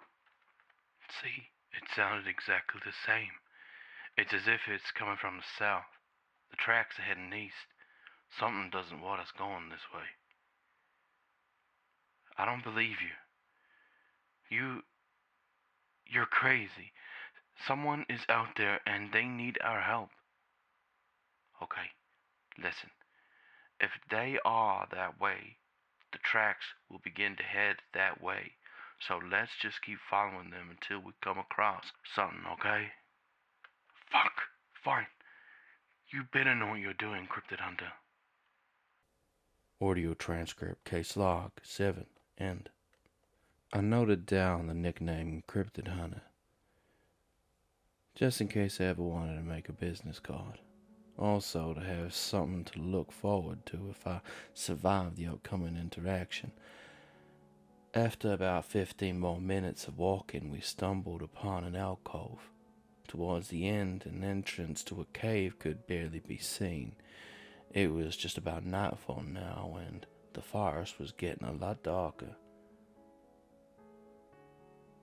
The ranger and I both looked at each other saying, "You go first," with our eyes. Finally, getting enough courage, I pulled out a flare from my bag and struck it. A bright incandescent red flooded over and illuminated the area around us before dying down a little bit. "You know I have a flashlight, right?" the ranger said with a snarky tone. "I know, but this fills the whole area and not just a small beam. Also, red is a lot less hard on the eyes than a light white," I replied, entering the mouth of the cave. "Fair point," he replied, following behind. Walking through the cave felt as though we were walking through a portal to hell. The deep red light mixed with the small refractions in the cave wall almost felt otherworldly, as if we were traversing a place we weren't supposed to be. After a few more minutes, the smell of rot hit my nose like a freight train, almost making me gag. "What the fuck is that?" said the ranger, whilst gagging into his hand. "I don't know, but it means we're getting closer," I replied, dropping the flare and striking a new one. "I don't think we should be here. This feels like an animal den. What if it comes back?" The ranger and I both stopped and stared in silence. On the ground a few feet in front of us was a pile of dead bodies. Deer, coyotes, rabbits, and mountain lion were all just lying there, slowly decaying. Safe to say, it's not coming back, but I'm more worried about whatever did this, I said, slowly walking around the pile. Mark just gagged and stayed silent until we hit a partially lit opening. The opening was massive, and a few dimly lit candles were strewn about. It was a much larger area than I had thought. We were only able to see a few feet in, and a couple of other spots as the flare was dying down and the candles were afar.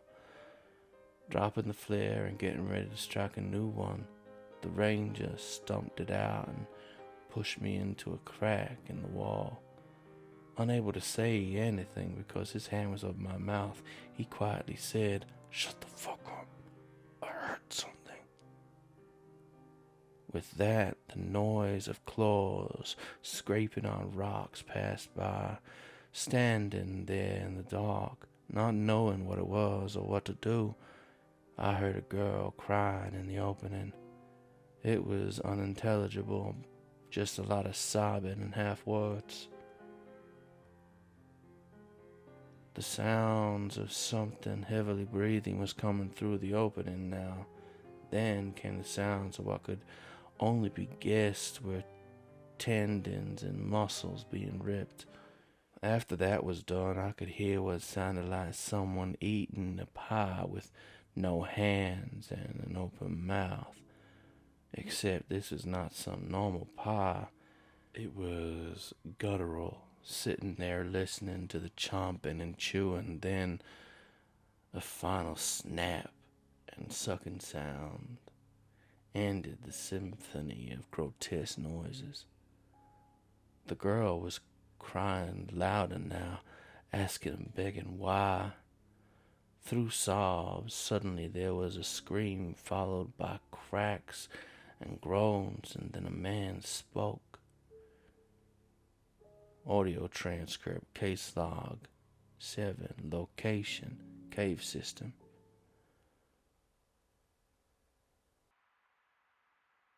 Why are you doing this? Why? Simple. Hunger. Sleeping. Long sleep. Need food. Where's John? What did you do to my boyfriend? The dragging noise followed by a loud wet thump could be heard. Then the girl began screaming. Stetson, I can't wait anymore. Hey, over here, motherfucker! No, stop! God damn it! Audio transcript, case log 7, end.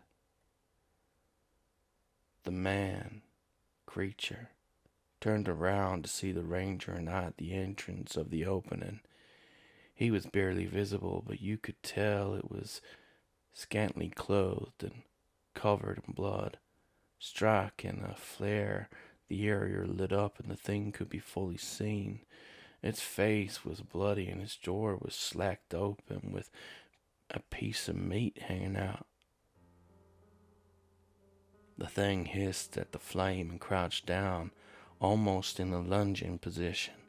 The ranger began to move to the right, and I followed suit. Illuminating more of the area, we could see bones and torn clothes strewn about, leading up to the girl. In front of her feet was the dead, mutilated body of a boy, the one she came out camping with. At least, what was left of him. "It's gonna be okay. We're gonna get you out of here," the ranger said, crouching down by the girl. Her head was between her knees and she was sobbing inconsolably. The thing was too close for comfort, slowly crawling on all fours back and forth, almost as though trying to figure out the best method of attack. It was growling and hissing, mainly keeping its eyes on the flare. I could really use some help, I said, trying to figure out a solution to this problem. I was ignored, though, as he was still trying to calm down the girl. The flare's light was dimming, and the thing was becoming more confident now, inching closer as the flame began shrinking. Putting two and two together, I threw the first flare right at it and grabbed another one to strike it. Surprisingly, my throw was a lot more accurate than I anticipated, hitting it in the face. What came next was the most horrific and guttural scream that I have ever heard. It sounded as though 1,000 mountain lions were screaming their last scream before death. I knew I really pissed it off now. It lunged towards me, no longer caring about the flare in my hand. Rage was the only thing fueling it now. Doing the only thing I could think of, I dove towards its feet, and as it lunged, my timing was not precise as I thought, and the feeling of razors cutting me across my shoulders and my back came with a stinging appeal. Still rolling from my dive, I noticed it slide and hit the side of the cave wall, releasing another loud shriek. Then loud bangs began echoing as I noticed the ranger unloading his handgun into the creature. It was distracted now, and I had to come up with a plan quickly. The flare was a few feet away, and in its ever-dimming red light, I noticed a bottle of lighter fluid. It must have come from my backpack, as it was ripped open from the thing's nails. Thinking quickly, I began fast crawling towards the bottle, snatching it up before my attention was drawn away. Looking up, I saw the ranger backed away in an opening of the cave.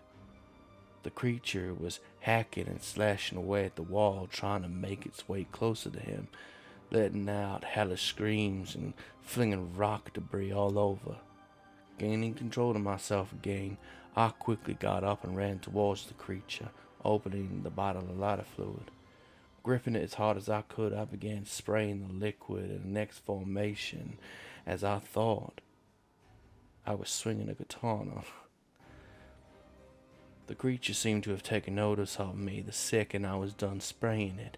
The thing lunged at me, slashing its claws towards my torso as I fell back. I landed in something lukewarm and sticky. Confused about what it was, I had to focus on the task at hand. The creature, now hovering over me, was just watching me. It cocked its head from side to side as though it was meticulously figuring out the best way to dismember and eat me.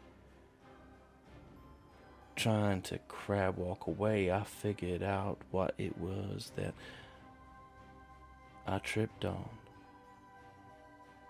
It was the body of the girl's boyfriend, laying there lifeless and as pale as a ghost. Even in the dim area, I could see the fear that was frozen on his face. The creature was still standing there watching me, breathing heavily in and out. Then it finally took a step towards me. Its jaw slacked open and drool began pulling out. I felt my hand touching something as the creature was going down on all fours.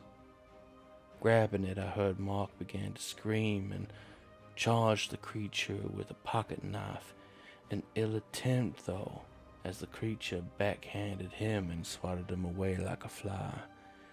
As much of a failure as that was, it gave me enough time to figure out what was in my hand. It was one of my flares, and an unlit one at that.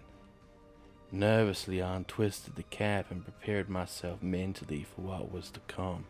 Striking it caused the monster's head to snap towards me, sounding like a cacophony of bones cracking. It flung itself towards me as I threw the flare at it, making the creature and the flare connect midair. Time seemed to have slowed down as the creature's body ignited into a fiery inferno, almost hitting me. The smell of death burned flesh and hair filled the air as the creature began frantically flinging itself around in hopes of putting out the fire. I will say it was a futile attempt. The damage was already done.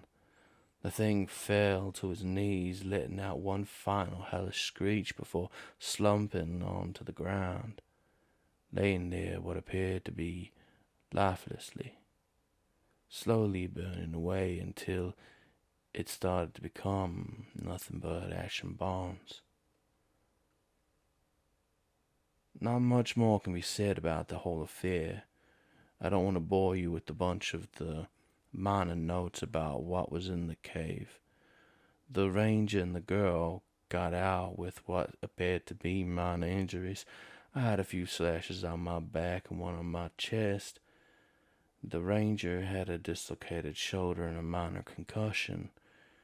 Then the girl, she only had a couple of minor scratches and bruises. Multiple bodies and bones were found at the site. No more of the information was disclosed to me. The ranger and I still keep in touch from time to time. He retired from being a ranger, and the girl just got married this year.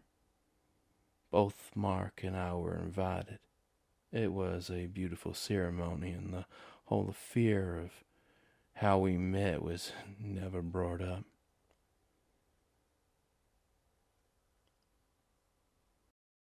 This case is a weird one. Still gives me chills thinking about it from time to time. This case follows some irregular sightings that happened. This maybe could have been how this whole weird phenomenon started. The clown, case log 9, location, Minnesota. This is an unusual one. Today, while scrolling online through certain back channels, I saw a bunch of people talking on forums about seeing a clown. My first thought was a Gracie wannabe. Then the next was some people trying to get some scares out of people. Halloween's past and it's the middle of winter.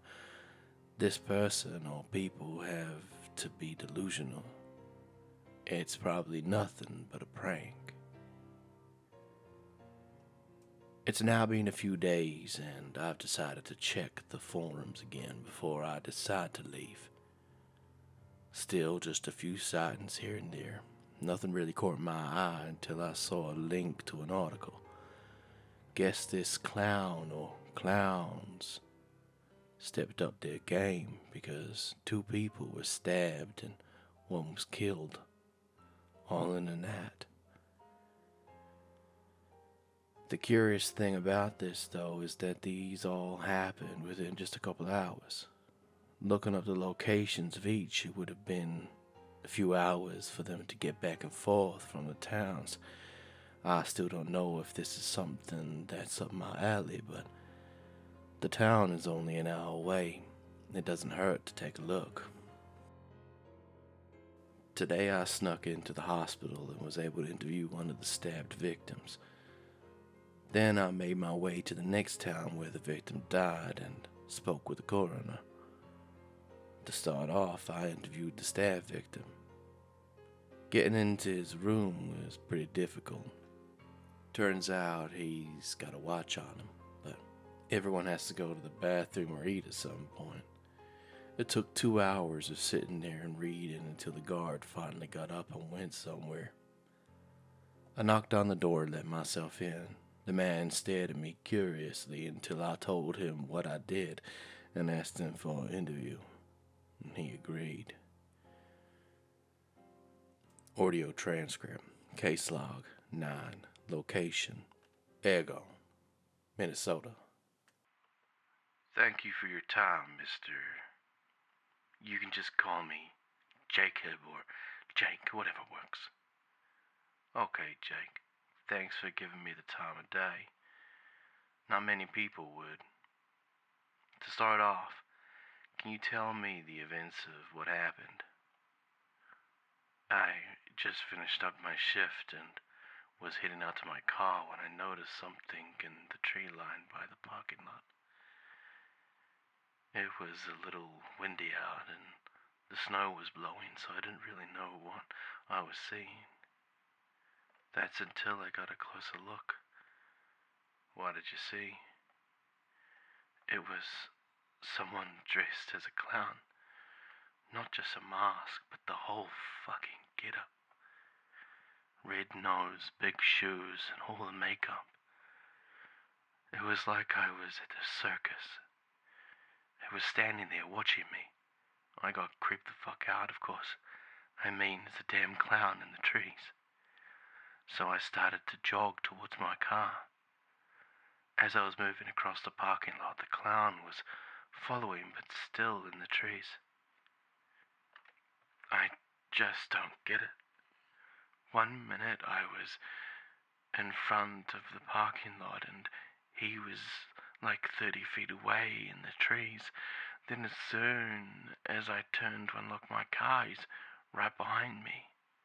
No noise, no sound, just there. Then a sharp feeling in my side and I wake up here. That sounds utterly terrifying. I am honestly just as confused as you are. You only saw one person. There weren't two.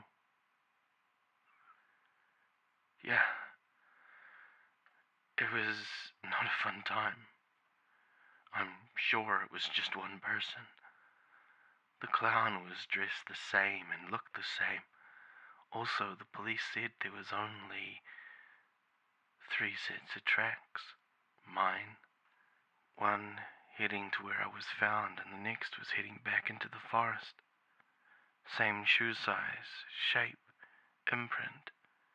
I was told that the shoe print looked oversized and misshapen. They said they followed it as far as they could into the forest, but they just disappeared. 1 second they were there, and the next they weren't. Interesting. That's very surprising considering the amount of snow on the ground. There should have been at least something. But for it to just be gone is... I'm sure you've heard there were 2 other victims. Did you by any chance know them? No. I have no idea who they are. It's had to think about it though. I mean, 2 of us survived and 1 didn't. The thought of that bothers me. I could have been him. I could have died. I just feel bad for his family. Is there anything else you can recall? Anything that might help me find this clown or clowns? I'm telling you, man, it was 1 clown. Only 1. And nothing more than that. I can't think of anything else. Sorry that I couldn't have been more help, officer. Oh, I'm not a... Never mind. Thank you for your time again, and I hope you get better. Have a good day. Audio script. Case log 9. End. After I'd finished transcribing this interview, I packed my stuff up and decided to head to the next town over. It was about an hour drive, long enough for me to reflect on the interview. Something he said just didn't sit right with me.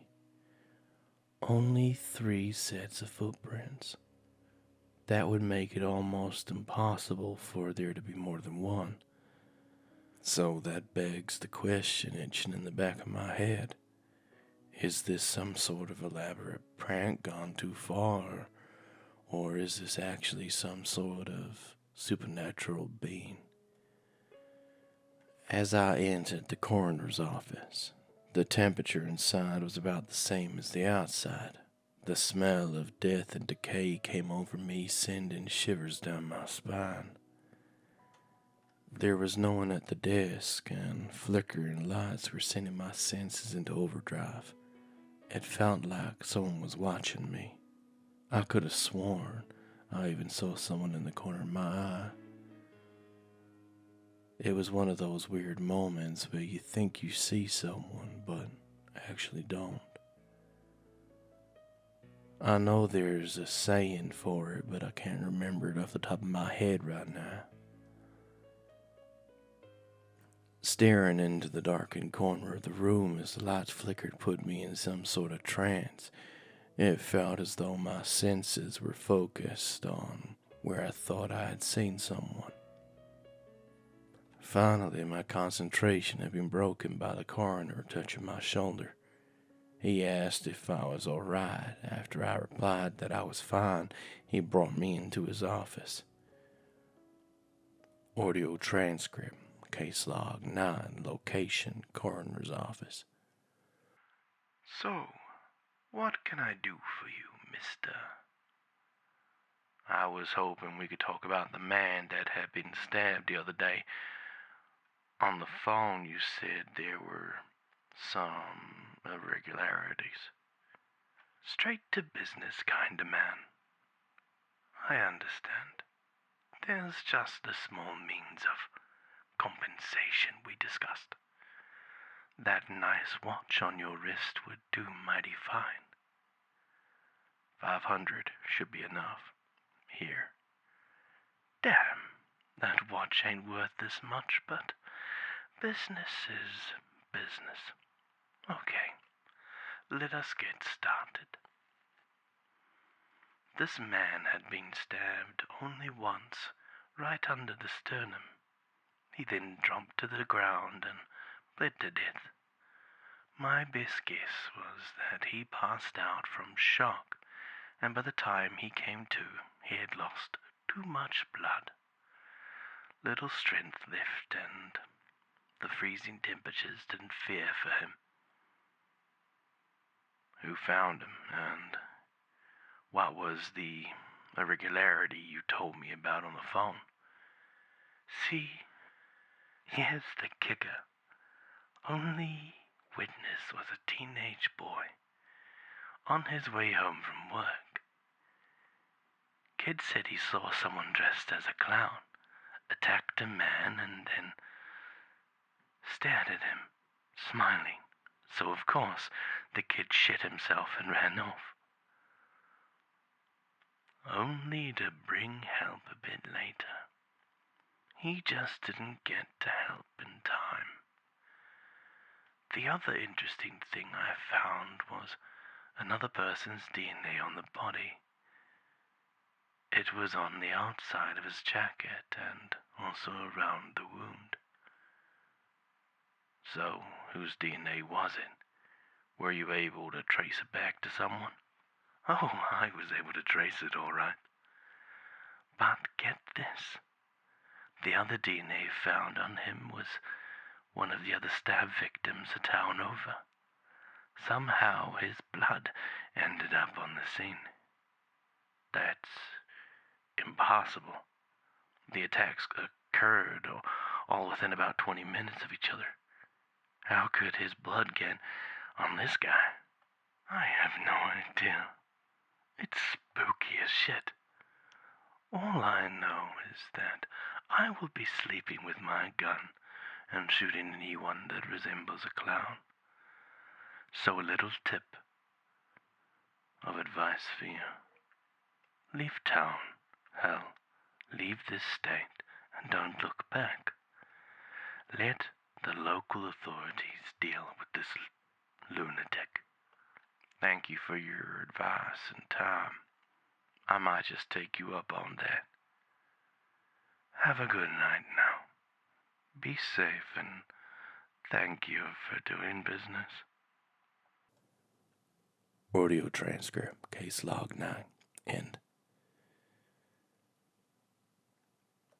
As I exited the morgue's faded middle doors, I noticed snow falling outside the lobby window. The main lobby was somehow even more dark than when I had first entered. It was as though half of the fading lights finally burst. Trying to comprehend what I had just been told, I began making my way to the front door. A few feet away from the door, I dropped my tape recorder on the old, wet, yellowing tiles, and it began to play. The only noise that could be heard coming from it was the static of an empty tape being played. Bending down to pick it up, words from it echoed into the cold, dark room. It was someone dressed as a clown. Not just a mask, but the whole. It stopped as I hit the pause button, standing back up. I slid the recorder back in my pocket, and as I looked up, I saw a person standing outside the main entrance. Not just an ordinary passerby, but someone who was dressed up like a fucking clown. It was only half of their body. The other half was obstructed by the building. It looked as though the clown was just barely peering into the office. A huge frown came across his faded white face. Then it slowly began to turn upwards into the most terrifying smile I had ever seen. The corners of its mouth looked as though it was about to reach his eyes. Then, to make matters worse, he opened his mouth, showing old, brown, and decaying teeth. Drool began to drip out the bottom of his mouth as we stood there, locked in a staring contest. Too afraid to lose, I studied everything I could see. His teeth were sharpened and his tongue was all black. The uniform he was wearing was covered in what looked like to be a mixture of blood, mud, and snow. Getting a quick glimpse down, I noticed his shoes were almost pristine. It was as though he had shined them. Looking back up, every other dirt or bloody part of him was clean. His shirt was no longer covered in blood or mud, and the only sign of snow on him was the small pile growing on his shoulder that I could see. My eyes met his face again, and there appeared to be nothing wrong with it anymore. It just looked like your normal old-style movie clown with makeup. Next thing I know, he blew his hot breath on the cold door, making it fog up. I wasn't able to see his face anymore because of it, but then he slowly put his hand up and drew a smiley face before walking off. Pulling together all the courage I could muster, I ran outside and looked in the direction that he walked towards. Nothing. There was nothing there but an empty sidewalk illuminated by the yellow, incandescent glow of the street lights and snowflakes. It has been a couple days since the last clown sighting. After I saw him, a person was stabbed in a town half an hour away. I went looking around that night for the clown, following the oversized shoe prints into an alley before they just straight up disappeared. If I hadn't frozen in place, maybe the other person would be still alive. Sadly, I can't spend too much time dwelling on it. I'm gonna head over to the next town and see what I can figure out. I spent the day walking around town asking a couple of people if anything weird has been happening.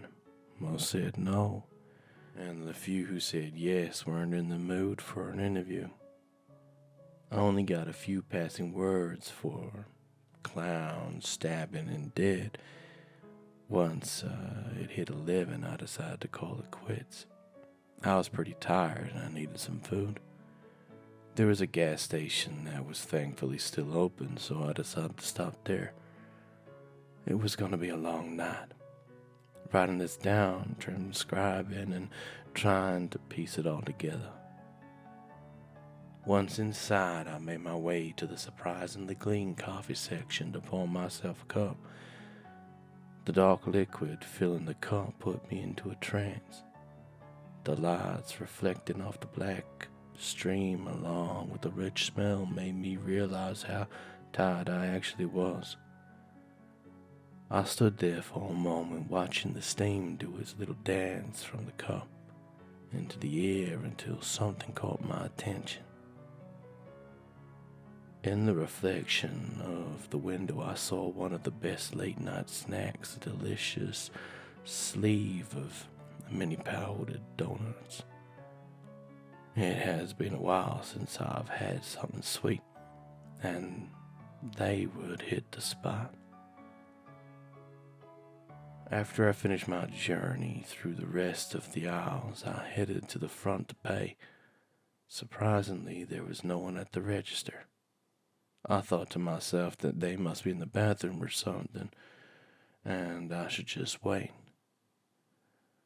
About 5 or so minutes passed and still no one showed up. Getting a little irritated, I decided to just set a 20 down on the counter and leave. Walking out of the store, I finally realized why no one was helping me. In the little partition between countertops, I noticed a dark crimson liquid slowly making its way across the floor. Leaning over the counter, I saw a guy who was in his 20s lying on the floor, blood slowly pouring out of his neck. I waited for what felt like an hour for the cops to arrive. They put me in cuffs right away and began asking me a bunch of stupid questions. Sitting there silently on the curb staring at the cop talking to me, I noticed something behind him. About 30 yards away was a man in the tree line. Not just an ordinary man, but one dressed up to look like a clown. He stood there, head slack to the side with a big toothy smile on his face. Blood covered his outfit, and I could see the glint of a knife in his right hand.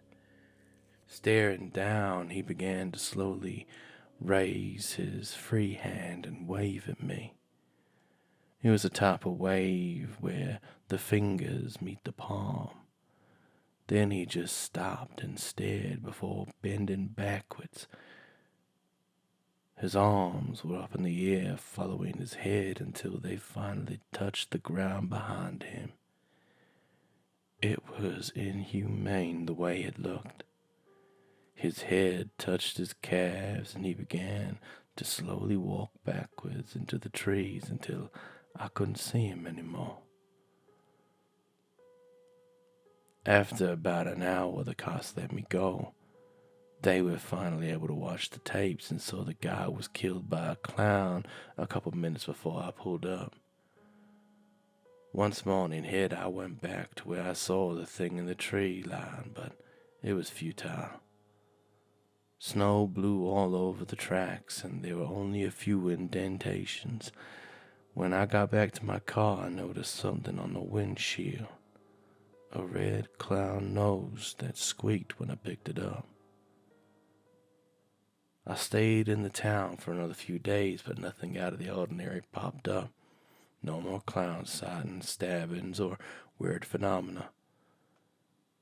Once the police cleared me, I decided to pack up and hit the road again.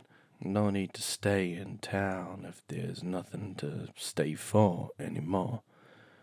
Another case for the books. Sadly, I can't finish this one just yet. Case log 09, status ongoing, unresolved. So, there you have it, just a few of the cases that I've worked on. I know I have a lot more, but I don't want to sit here and bore you with everything that's happened in the past. I'll share some more in the future, but for now, that's it. Well, at least that should have been it. While packing everything up into their respective files and boxes, I noticed something irregular with a file. It was facing the opposite way from all the others, and picking it up, I noticed that it was very thin. Turning it around and facing the right side towards me, I read C. Randolph, along with very faint, unrecognizable scribbles, followed by CO818. Opening the folder and looking at its contents made me realize why it was so thin. Nothing was in it except for a little cassette tape and a torn out piece of paper. This wasn't right. See, I make 3 copies of everything.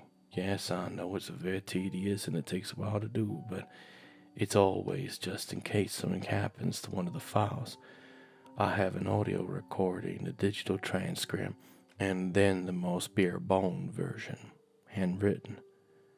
The handwritten portion is mainly contained in my journals, but I have copied them to other papers as well.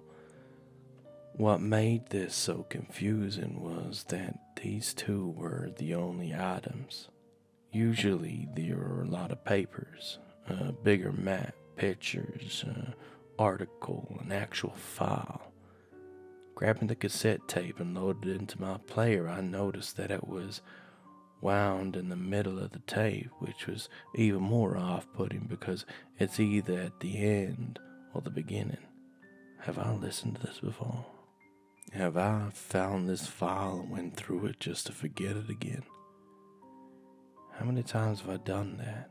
All these thoughts rushed through my head before finally ceasing once I pressed play. The loud noise of static pierced my eardrums and made me stand at attention. It sounded like when you accidentally bump the tune button on your radio and the signal switches, but you can still hear the faintness of the previous station. That's what it sounded like. Static with a low and almost unrecognizable voice behind it.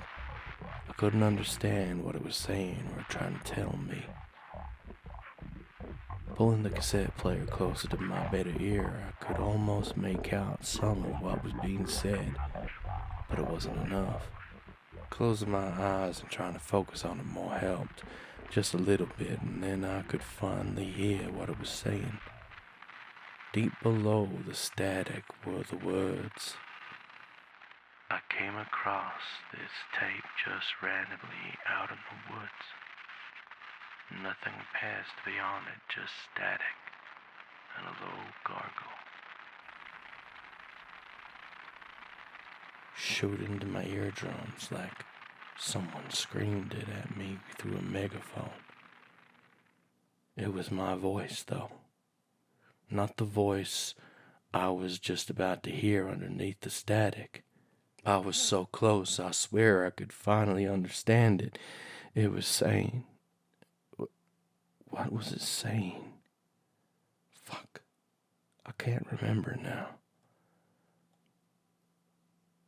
Setting the cassette player down and looking outside, I noticed the sun was just beginning to rise. It's not right, though. It was night time just a second ago. I listened to the tape and it was night. Closed my eyes trying to figure out what was being said and then opened them to morning. I couldn't have been listening to that thing all night. That's impossible. Turning back around and looking where I placed the cassette tape, I noticed a colored paper beneath it. It was old, wrinkled, torn off piece of a map. On it were parts of Wyoming, Nebraska, and Kansas, with the majority of it being Colorado.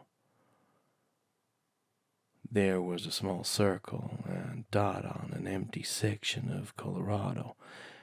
No town names nearby or anything, just a mile marker and a single road.